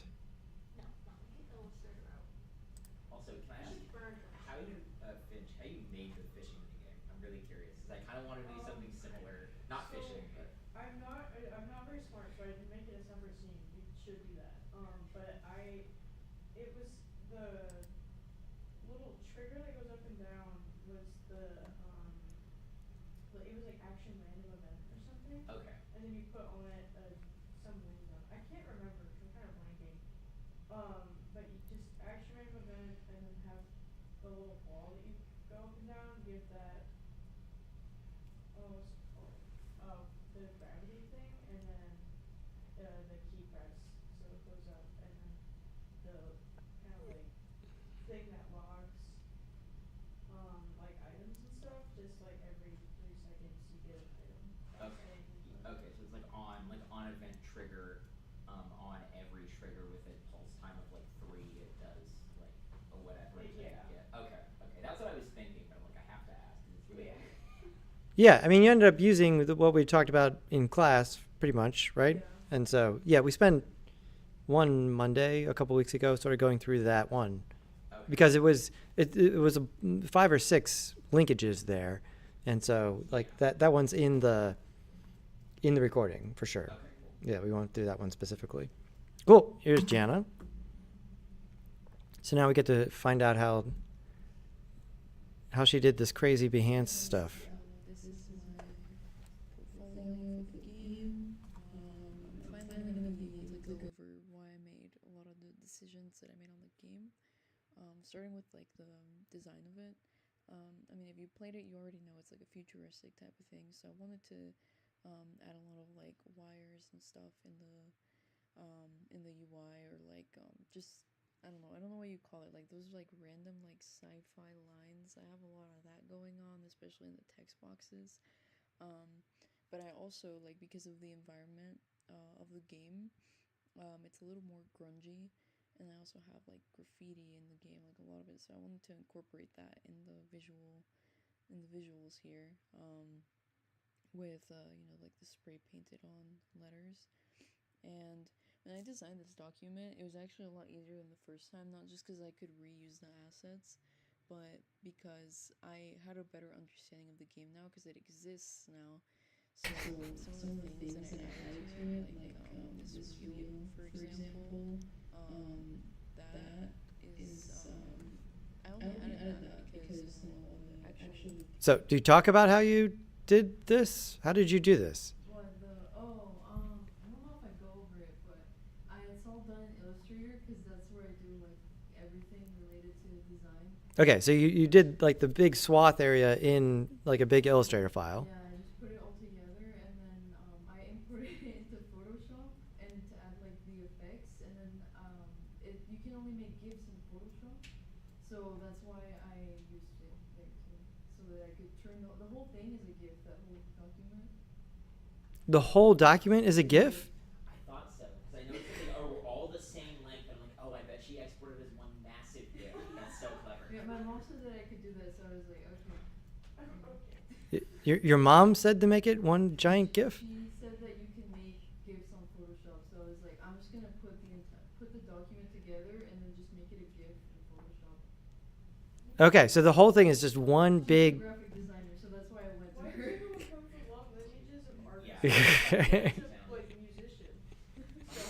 The whole thing is one big GIF. So how? My dad was a gold medal gymnast, and I didn't inherit a droplet of that. Wow. Well, I'm surprised that worked. Yeah. I mean, how big is the file? I don't know. I mean, it wasn't too big because it fit in Behance. So, and I know that it has a lot of limitations. But I made the whole thing into like an image in Illustrator, because I noticed that other people were doing that. Yeah. I mean, on the pages for like portfolios, so I just copied that. But the GIFs was I didn't want to have. I was stubborn. I didn't want to have like a big block, so I just put them all like integrated into the document. Okay, so it's just one, and it's not sliced up GIFs. Like it's not stacked GIFs. It's just one. The whole, when you uploaded to Behance, you just uploaded one GIF. Yeah. Okay. It was separate things, and then I put it together, and then that's how I made that. But you put it together in Photoshop. Yes. And then exported a single GIF from Photoshop and put that over here. Okay. I mean, Yeah. You can tell too because they all start and restart at the exact same Same time. Yeah. Wow. Okay. Well, I mean, the name for that, oblique methods, right? Where we're not going directly there, we're going this way. I mean, that's great. Super creative thinking there. Yeah. I mean, the good news is that there's a lot of tools now that are coming online to be able to like automatically translate these kind of things into, design that would be way more efficient on the back end, right? Where you could just say like, here's my Illustrator file, spit out a bunch of HTML and CSS that looks exactly like this, right? So, because that would obviously be, a more easier way to have it load up. But yeah, I'm surprised it loads so quickly online. That's crazy. I would never have thought that works, but it clearly works.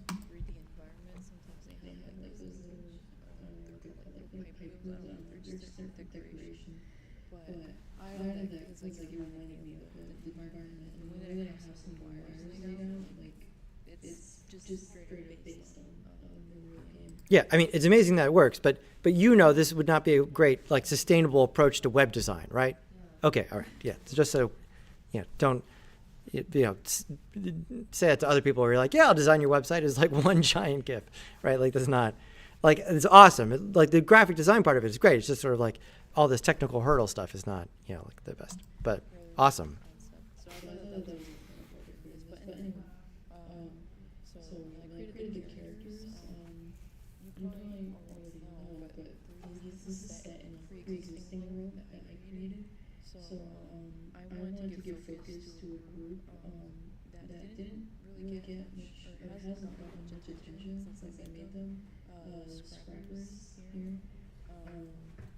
So when I thought about the game, I was like, well, since they don't have a lot of content, and I feel like they have a pretty cohesive aesthetic and a lot that I could do with them, I'm probably just gonna make a game. So I decided to go for like a visual novel, and this is the concept of the characters. Obviously, you can probably tell this turned out to be Mei, and this big one here was Toya, who was gonna be like the protagonist. Toya had a lot of concept designs. We just with the first sketch I did, I knew like I was gonna want something like that. But then there's like a more polished down version of it, and so Scrappy. For Scrappy, I went with a robot for the protagonist just because like if it's a story that's like in Amigas, but I don't know how to really use like robots are a very big part of like Scrapper's life, so there has to be a robot in the game. And I thought it'd be cool to like play as them because then you can have like that like those cyberpunk like AI UI there. And also then since it's a little short robot, I wouldn't have to put so much detail on certain parts of the game because of the height of your character, because you wouldn't be able to see those spots because you're so short. I think that definitely costs some time. Oblique methods. I did want the players to see what Scrappy looks like or what he would look like. So if you guys played the game, you'll notice that in the cutscenes, you can see the front and the endings and then the back of Scrappy.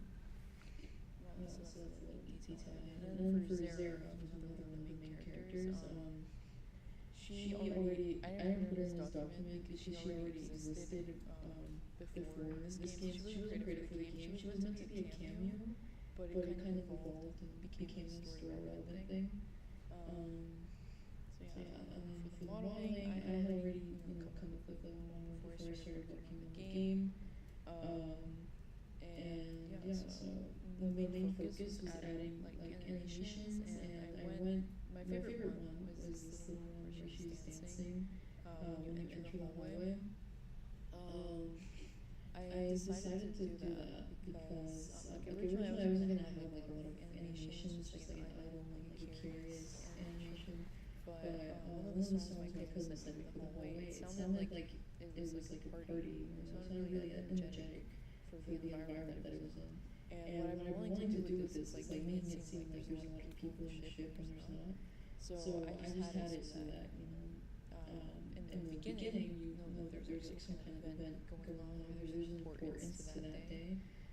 So I was like, what if there's a festival going on because of it? And that's why we made like a party there, and she's dancing along to the music far away. So that's what that scene is. And for the animation, it was so easy because all I did was I saved the video of this girl like showing people how to do a dance, and I just like all the motions that she showed, I just made it a keyframe in the animation, and it was a perfect copy. So if you guys want to do like a dance, like that's definitely the place to go. Because they Right, so that's pose to pose animation. Right, if I knew the Macarena, I would do the Macarena right now with those. Isn't that called rotoscoping? Well, I mean, she was like just copying the pose. She was like showing how to do specific moves like this, and then I just copied it. Yeah, that's great. So as for the gameplay, because this is like an animation and interactivity, I wanted to add in like actual interactivity into the game besides making it so that there's dialogue options. I feel like it wouldn't really be fulfilling like the requirements of the class. I'm not sure if we got right on that, but fulfilling the requirements of the class, like you know, having interactivity in the game, you know, besides like just reading. Because I wanted to do something a little more like you know like Fate Stay Night type of thing, but yeah, I just want to add interactivity to the game because it's the class. So I have this little puzzle sequence that I added before. I told you guys it was to cut off the time that you're reading dialogue, and then the second puzzle is there just to see if you actually read it, and it was also like a fun puzzle to develop and see like other ways that the player figured out besides reading the dialogue. And then obviously I have the scanning mechanic, which is click on stuff and you know something happens, but it has like a little hologram. And yeah, and for the environment, that actually shaped a lot of the game, this first room. Because originally it was just gonna be like a plain sci-fi room, not even gonna be her room. But I wanted to add like graffiti on the walls, and May was originally gonna be like this shy mechanic character, but I changed it because it was just boring. Like the environment was just boring. I wanted to add graffiti because I feel like I don't know, it would look cool on a spaceship. So I added it. And So you painted all the graffiti in Substance Painter? Yes, and Childish, which led the story to where it went. So it was definitely a pretty big part of the game here. Yeah, so we have a Parallax there as a gift. And here we have like the NDA, and this was definitely really helpful for designing the UI elements of the game. Just because I made some Illustrator, so some of the stuff I could just copy paste it into you know the document that had the text box or the UI for like around the screen. So yeah, it was super useful for that aspect alone. So it was definitely I was right when I said that I was going to be reusing the assets here. Yeah, and then I have the whole 3D one here. I think this is so cool. I might add like the door that's in the game. I couldn't really think of any assets that were really important besides Lele. But I might add like the door along here. It's probably my second favorite thing from the game. Here I have the gameplay for the first ending. There's only two endings. I probably won't be building on more. Only 2 endings. Just because of how fun this was, I would definitely make a different game. Thinking of tackling something a little larger, more slow paced. Maybe doing like the actual main story of the universe is set in as like a really like a full-on visual novel. But yeah, we'll see. Cool, great. I mean, really great. The thing, you know, after playing through a bunch of it and then cutting up the stuff for the version of it for tomorrow night, there's a couple people I know locally who work with people who do voice acting. Like, because it ended up being so much story, I mean, I think the if there's some voice acting that would keep the energy up, right, for the whole thing, rather than just, you know, the reading is so much, right? Like I'm playing Hades 2 right now, you know, and yeah, like the voice acting in that is so top notch, right? And it really, yeah, it lifts the experience to just a crazy level there, right? I mean, those when we have those sequences in that game, they're very little animation. It's sort of a static sprite with some gloss over top of it, but then the voice acting, like, it just really carries it. And I think that could really, you know, if you wanted to sort of seal this one up, like just working with someone who could do a couple of voices to record, you know, the things, because sequencing, putting the voice recordings in the game is really not technically difficult at all. You just need to have the play audio thing in there and then just trigger it from that event. And you already have all the events already set up for all the dialogue stuff, right? So there's all that. But yeah, if you want me to, I can put you in touch with someone I know who does. She has a group of people who do voice acting, and they may or may not be interested. I don't know. So. That would be cool, yeah. Okay. I wanted to have voice acting, but I'm like, it's, you know, finding the people, it's gonna take time. Yeah. Like it's the you need a certain type of theatricality to make that work, you know, that kind of thing. And so, you know, it's definitely a specific type. Yeah, I mean, really great. When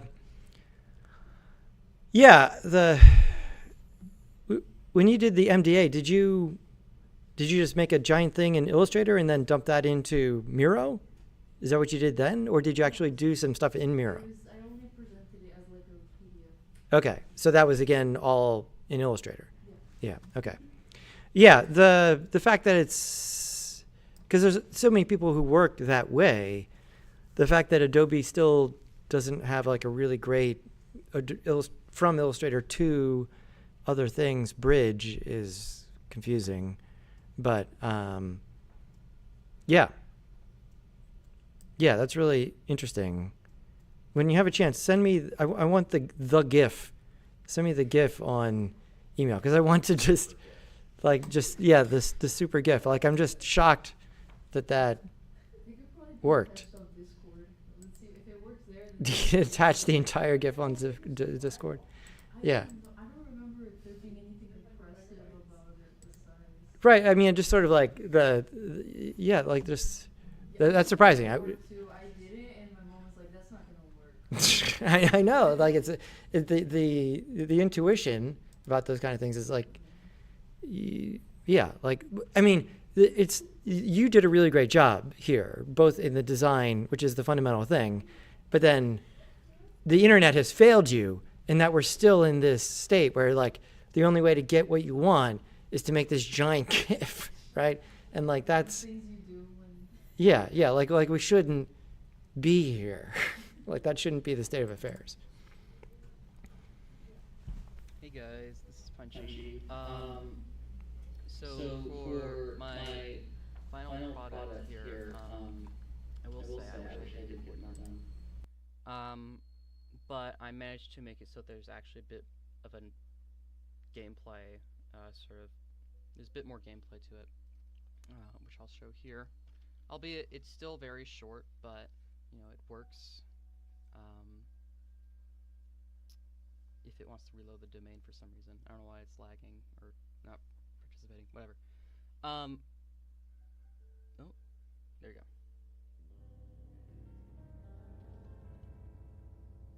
So I added some dialogue at the beginning to give a bit of a motive.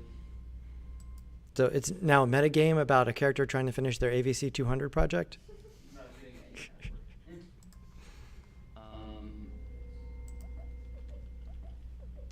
I did wish I implemented the interaction part of things, where like if you click on stuff, then you know, things would work. But I don't know. I was like, I just want to get this out of the way, I feel. But I mean, for where it is, could certainly be better. But I think it got the aesthetics really down well. but there's nothing really to do in here necessarily. So I guess the only choice is to really walk out. You get put into this environment here with this strange looking thing. Can't walk back. So the only solution is to approach this thing.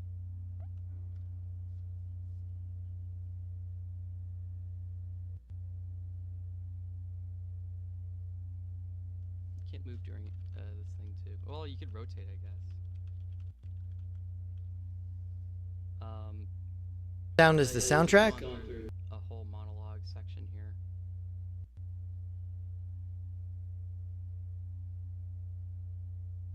And then after this point, it does a very loud noise.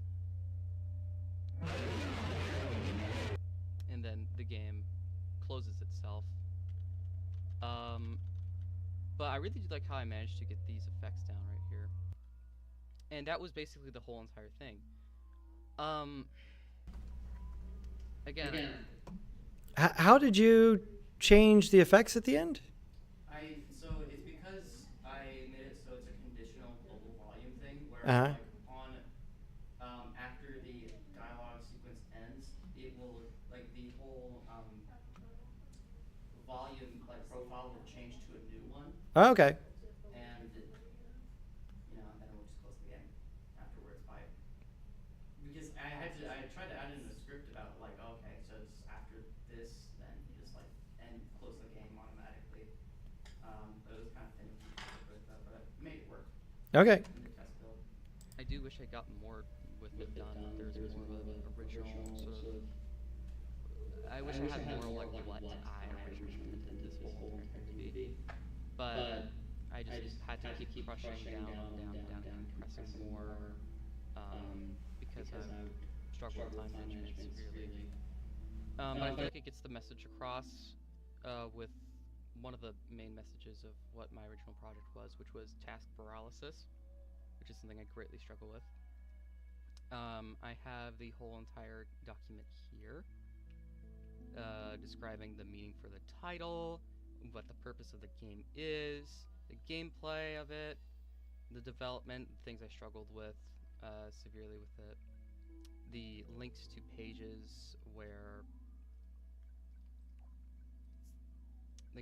for the things I've referenced off of. Oh, cool. Such as here. Have a concept art character right here. Yeah, I think I added milk inside a bag of milk to my Steam wish list. I haven't bought it yet. These characters are after uploading this to Sketchfab on my personal account.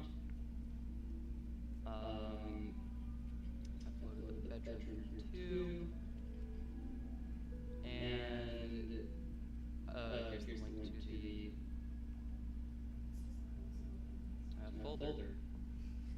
Now, what I will say is, I feel like I've learned so much from Unity, because before, you know, I'm still very anxious to use Unity, especially when touching things like the particles or whatever, because it's a whole different mess. But I feel like I've learned quite a lot from it. And I wish I was able to exert more effort into this, but I was kind of putting all my eggs in one basket with one big project I was working on really hard. I don't feel like I can show it here because it's a bit too violent for YouTube.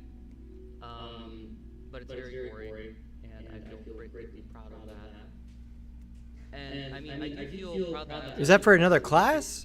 For which class? Oh, okay. Can you put a link to it on Discord? I could do so much more with it. To the video or whatever I it is? about it. I don't think Discord but works because I tried setting it to one person and then it automatically kept saying, "Oh, this is too violent." So for the next game, the AI thought that was real gore because of how detailed it was. Okay, just email me a link. Okay. Yeah. Project I feel like I would want to make. It would have to be something along the lines of like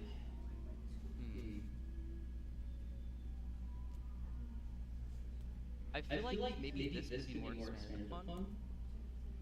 Yeah, definitely. Because I feel like that would be pretty cool to move on. But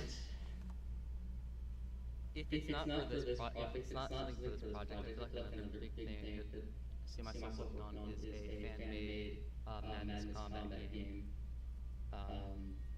Which I feel like would be really cool and also very difficult because that would implement things like gunplay, a lot more of a player health system though, it's much more refined than what I have for other classes.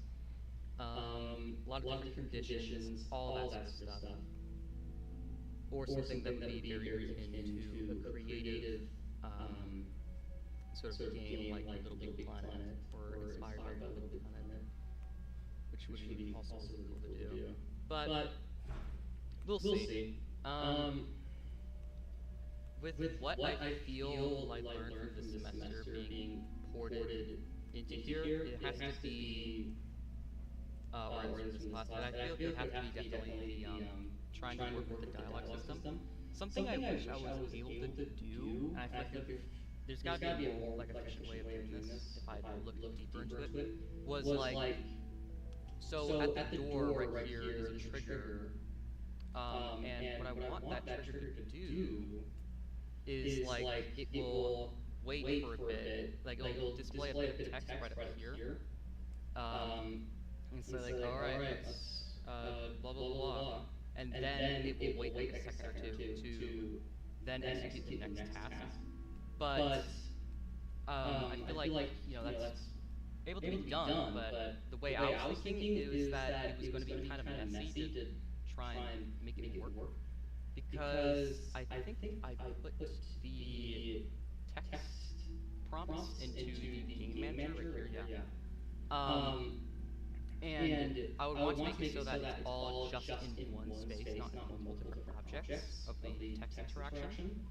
And so I want to make it so it has a pause right here, and then it goes to the next line and says, oh, maybe it's in the living room, like when you go to the door.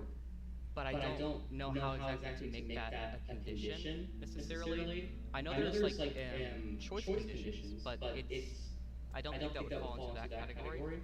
I wanted to make it so like if you touch the door trigger, then it would play the next part of the dialogue, and would like stop at the previous mark before it reaches to like the next activation zone or something like that.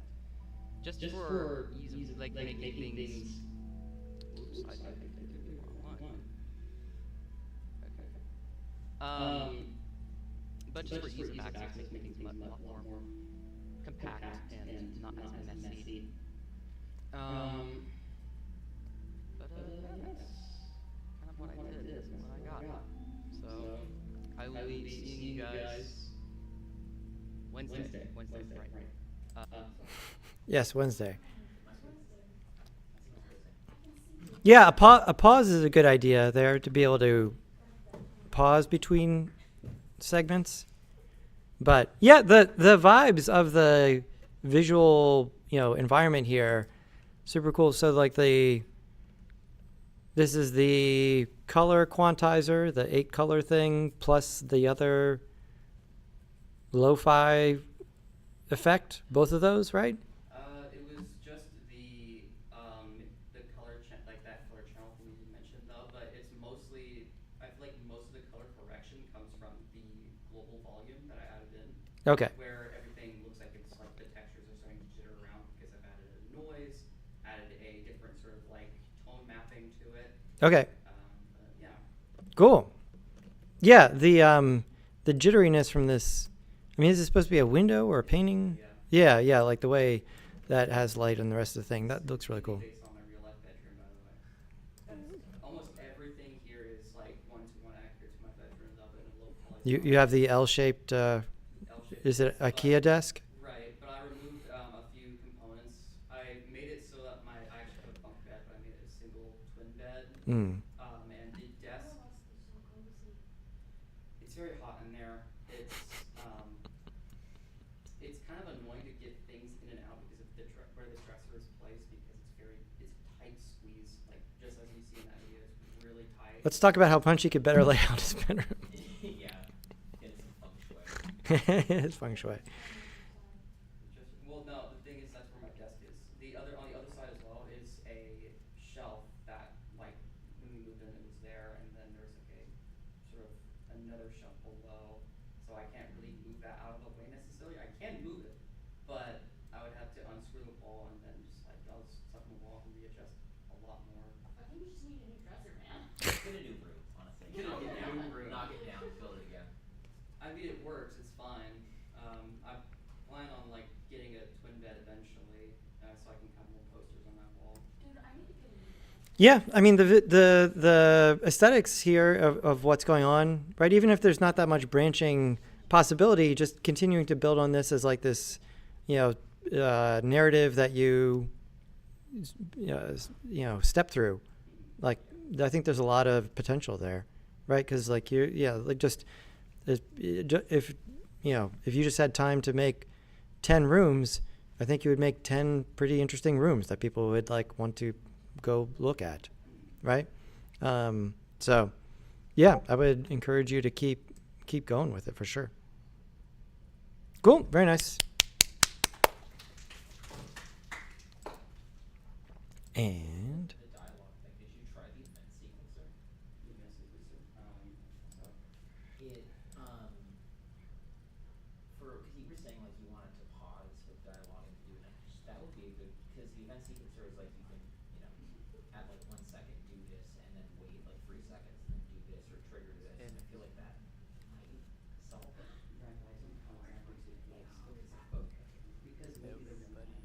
all right, here's KJ's. This is my portfolio for Neo. Here's where I talk about what the game is. Here's some screenshots. Okay, so since I'm giving everyone a hard time on their titles, what defend yourself.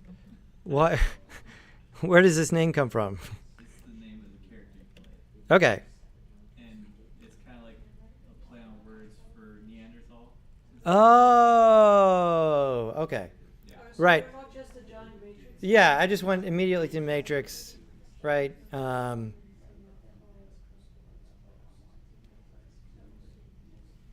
Because I think it's spelled that way in the Matrix. It is. Yeah. It is. But it's also spelled that way at the beginning of Neanderthal. Or no, N-E-A. It's NEA, but Right. it's a little bit of a stretch. But Yeah. Yeah. So, I mean, here, it's just, like, just the word has so much cultural baggage at this point, right? Because of the Matrix. So, maybe if it was like Neo, the Neanderthal, like that would be enough to sort of get it. And then here's where you could use some design to really help out. Is like, what if you made Neo in like rocks, right? Like that would really help, communicate this. separate sunglasses. Right. I'm not just going to play another Matrix clone here, right? So that'd be it. All right, here's KJ's. Boom. Final time. This is my portfolio for Neo.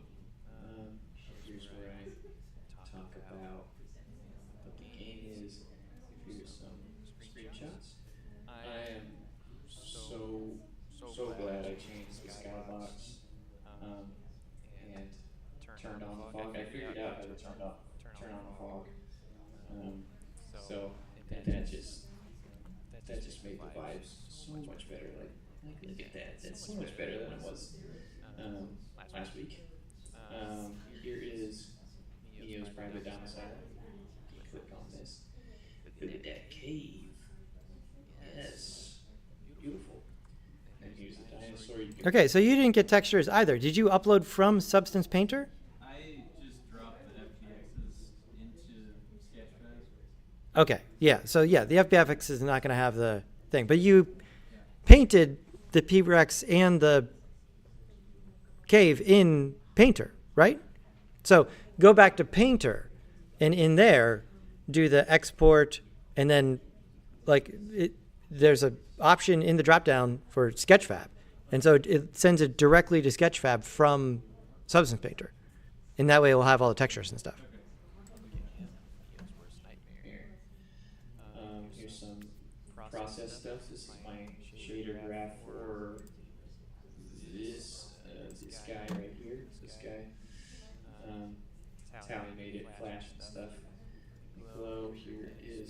lots of stuff for Modeler and for my cave and the dinosaur. Here's the playthrough video and the link where you can play the game. So Behance has a 50 megabyte upload limit for images, I guess, which is why the GIFs aren't here. So I'll just, yay, here's one of the GIFs I had. Okay, so don't make 50 megabyte GIFs, right? Like just make it an MP4 sequence, right? In Premiere. Okay. I don't know why they ended up so big, but Right. I mean, the GIF is supposed to be like a short looping thing, right? This is more of a video clip. So just export it as an MP4 from Premiere, bring it into Behance as a MP4, and then, you'll have to hit play on it, but it'll look better for sure. Sadly, that didn't fit. They turned out way bigger than I thought they would. Here's the other GIF showing the collection mechanic. I don't know why they have a 50 megabyte upload limit for images. It makes sense. But I learned a lot this semester. This class really wasn't what I was expecting to do. I was expecting to do like motion graphics and stuff like that. But I gained a lot of skills in this class. Which for sure was a great class to take. And in my portfolio, I don't really have anything other than photography and videography work, so this will definitely boost my social credit. Social credit in I get what you say. the design space, I guess. And I don't think I'm gonna build another game, but if I do, then I'll have these skills to help me with it. And this was a great class. Just wanna say thank you for it, and have a great summer. Hags. Yeah. Awesome. Very nice. Yeah, the glowing orb got way better. And yeah, that one, sometimes not all checkboxes are equal, right? And so that fog checkbox here did a lot for you in terms of the overall look and feel of everything. Super. Yeah. Yeah, just uploading from, just make those MP4s, upload from Substance Painter. That'll actually put this stuff in there. Cool. Very nice, KJ. And before you get out of here, so that you can, because you are also going to need to defend your super long title. Yeah, I don't like it anymore.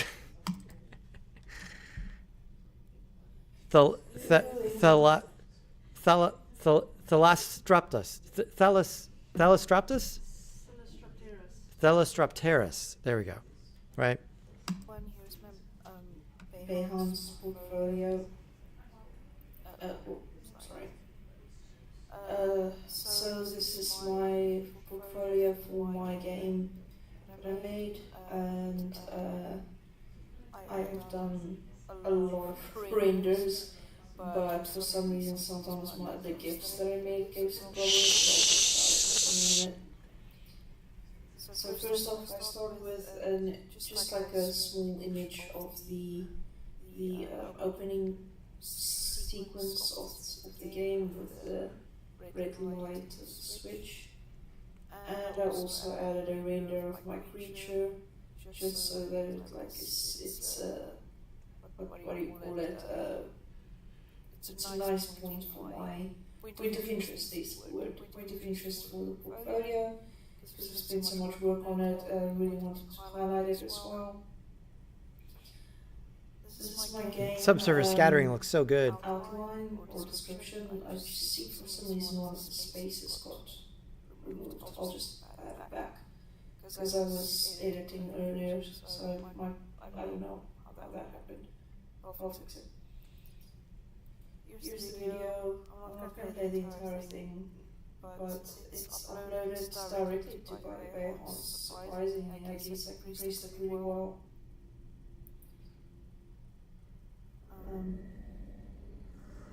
So yeah, it just shows the gameplay, and then at the end the creature animation. So then I start talking about my assets and the environment. First I talked about my creature, and I added a Sketchfab model, 3D model. And I am really surprised because Sketchfab didn't charge me anything. I was expecting it to complain about the file size, but I guess not. But yeah, I managed to upload everything.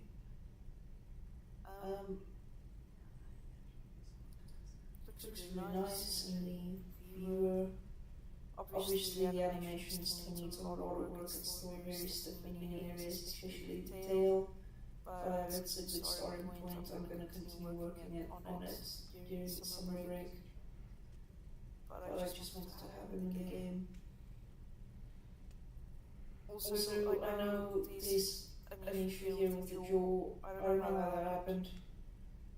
But I only saw it when I started uploading everything, and I don't have time to re-render each and everything. What? The teeth is hanging out. Like here? Yeah, it's like the pharyngeal jaw from an eel. It's supposed to bend inwards, but it kind of is hanging out and it looks really goofy. I mean, did anyone else notice these teeth being goofy? I just thought it was more extreme tiny teeth. Yeah, like this falls under the category of like maybe this isn't what you had initially envisioned, but like the overwhelming amount of great work here. You don't need to point out whatever's going on with you, like sure, work on it later, whatever. But like it looks great. Don't spend any time drawing attention to something that like it doesn't even look like a mistake, right? Like it totally is readable as like more teeth on this monster, right? It looks great. You know the Ikran from Avatar?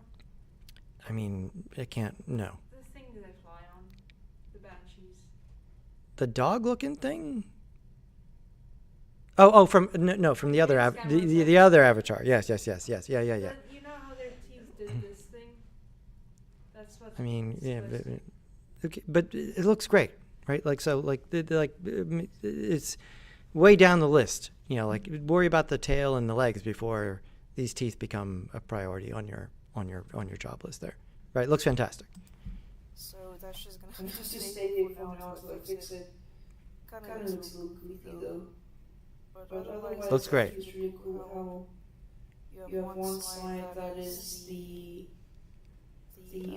light side where you can see all the nice colors, and then the other side it's a little darker where you can see the star glowy bits. Oh, okay. Bioluminescence. Also, there's some surface scattering, which looks really nice, especially here. Looks really nice. Moving on. Yeah, I mean, did you post this on social media yet and at James Cameron? No. You should, right? I mean, they're going to need, I don't know, 5,000 more people to work on the next 10 movies he wants to make or whatever. So, like, you could be one of those people. I also mentioned that I'm still working on the rig and that the animations are a little stiff in certain areas, and that's I'm probably going to have to edit the rig a little bit more, especially in the hind legs. The tail I actually really did on my own, but I don't remember if I mentioned it. Here's just a video render of the animation with the rig. That will pop up in a second. There we go. This is the outdated tail rig. I actually fixed it. Yeah. I didn't want to add something that wasn't in the game because I already fixed the tail, but I did it after my assignment. And here's some images of the creature and a GIF that shows it moving across the screen. There we go. And then here's my problem. I'm not sure if it's my internet or if something's wrong with files. Please let me know if you guys can open it. The others are working fine, it's just these two. It's actually on my other portfolio for the other class as well, so I'm not sure if it's my computer or my internet or maybe Behemoth's having issues with it. So you like uploaded the same GIFs on the other profile and they didn't work there either? Yeah. Like the same ones didn't work, or? I think it's the same ones. Okay, well then maybe it's those, something about those GIFs, perhaps. Maybe they're over, what was it, 50 megabytes? Is that what you said? Yeah. I don't know. I can't compress these GIFs anymore. I tried. So hopefully it's just an issue with my internet on my end. But yeah, all these GIFs are just small clips of every part of the rig. So this one I believe is just shoulders, the arm. This one shows hands. No wait, this is the hind leg, and this is the arm. This just shows the fingers. This is the neck. This is those little flaps on the throat. And the two that's not loading is the tail and the head. So I'm not sure what's going on. There's just an image of a sculpt from ZBrush. Rendered sculpt with some shadows. And here I just talk a little bit more about the process of making the creature. I talked a little bit about how when you're texturing and rigging, obviously throughout the entire design process you would think about it, but mainly for skin and the rigging you would have to think about how the body works, how anatomy works. For texturing you would think about how skin reacts to veins, blood vessels, bones and tendons underneath.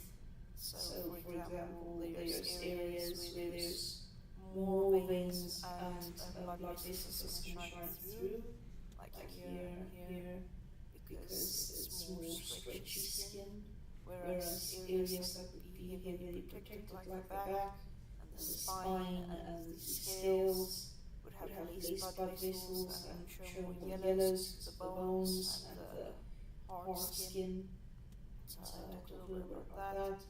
The second one I just talked about how the body would move. So again, the belly, the arms, underneath the tail and the neck would be more elastic because it needs to move properly, whereas the back and the areas that needs to be heavily scaled and protected would not be as mobile. Here's just another render of the environment. I really like this render, it's really creepy and eerie. I just talked a little bit about the aesthetics and what my main aesthetic goal was, which was a realistic base with a retro twist. So what I mean by that is like it's not heavily realistic.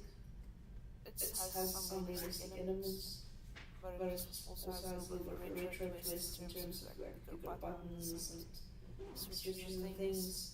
Mainly because I needed to save time, because I love small details, but I didn't have time to put in all those small details.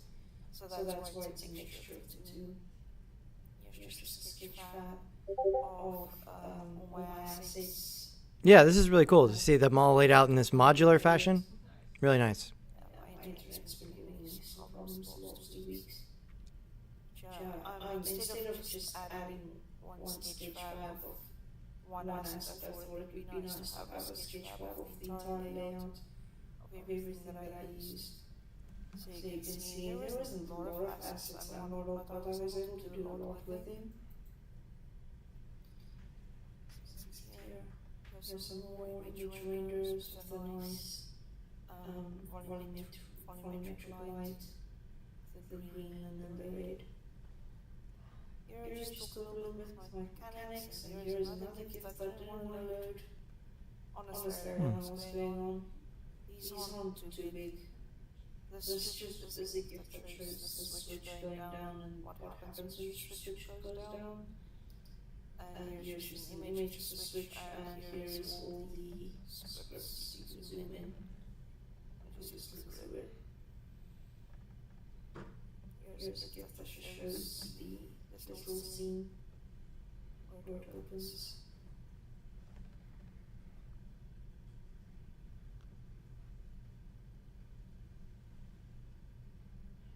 So if anything, this gift is much longer than this one. So I don't know why this one is loading, this one isn't. So I really don't know. You guys have to tell me if you can open it. Here's another one that shows the particle system for my sparks. Really strange. But yeah, here I just talk about particles a little bit. And here I just talk about my gray boxing and some general mechanics tasting that I did. There isn't really much to mention here because it's just the block phase. So there isn't really much to talk about. But yeah, hope you guys like the portfolio review, and it was fun making this project. Super. Looks great. Looks really, really, really good. Yeah. I have to get going before it gets dark. Yeah.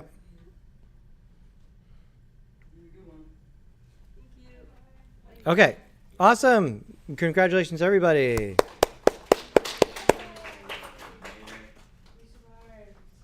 You did. Yeah, I mean, that's not nothing. You look around, there's definitely not as many people here now as there were at the beginning. Right, so on that note, if you need to take any of my classes in the future, since you've made it to the end of one, you get a golden ticket into the other ones. So even if they're full, let me know and I can let you in. Please take the survey so that I have some feedback to show the institution. Yeah, next semester over in the new building should be super awesome. Whole makerspace over there, plus really much better vibe than could this be any more institutional here, right? This building's called High Tech 1. You know, it was High Tech 60 years ago when they built this building. You know, we've updated it a couple times, but like still, it's a white box. So yeah, looking forward to that quite a bit. So again, I'm teaching 185 in the fall, the 3D modeling class. Some of you are already registered for that. 240, the cinematography and directing for animation class. So that one's, you know, a lot more camera, dialing down on the virtual camera quite a bit in virtual image making. And then this class, again, this class runs every semester because there's so many people in it. So super. I had a really great time. It sounds like people learned something. So, you know, that's what I'm supposed to be doing here. That's great. I'm glad everybody learned a lot. I'll reach out to a couple of you. Really, really, really great job.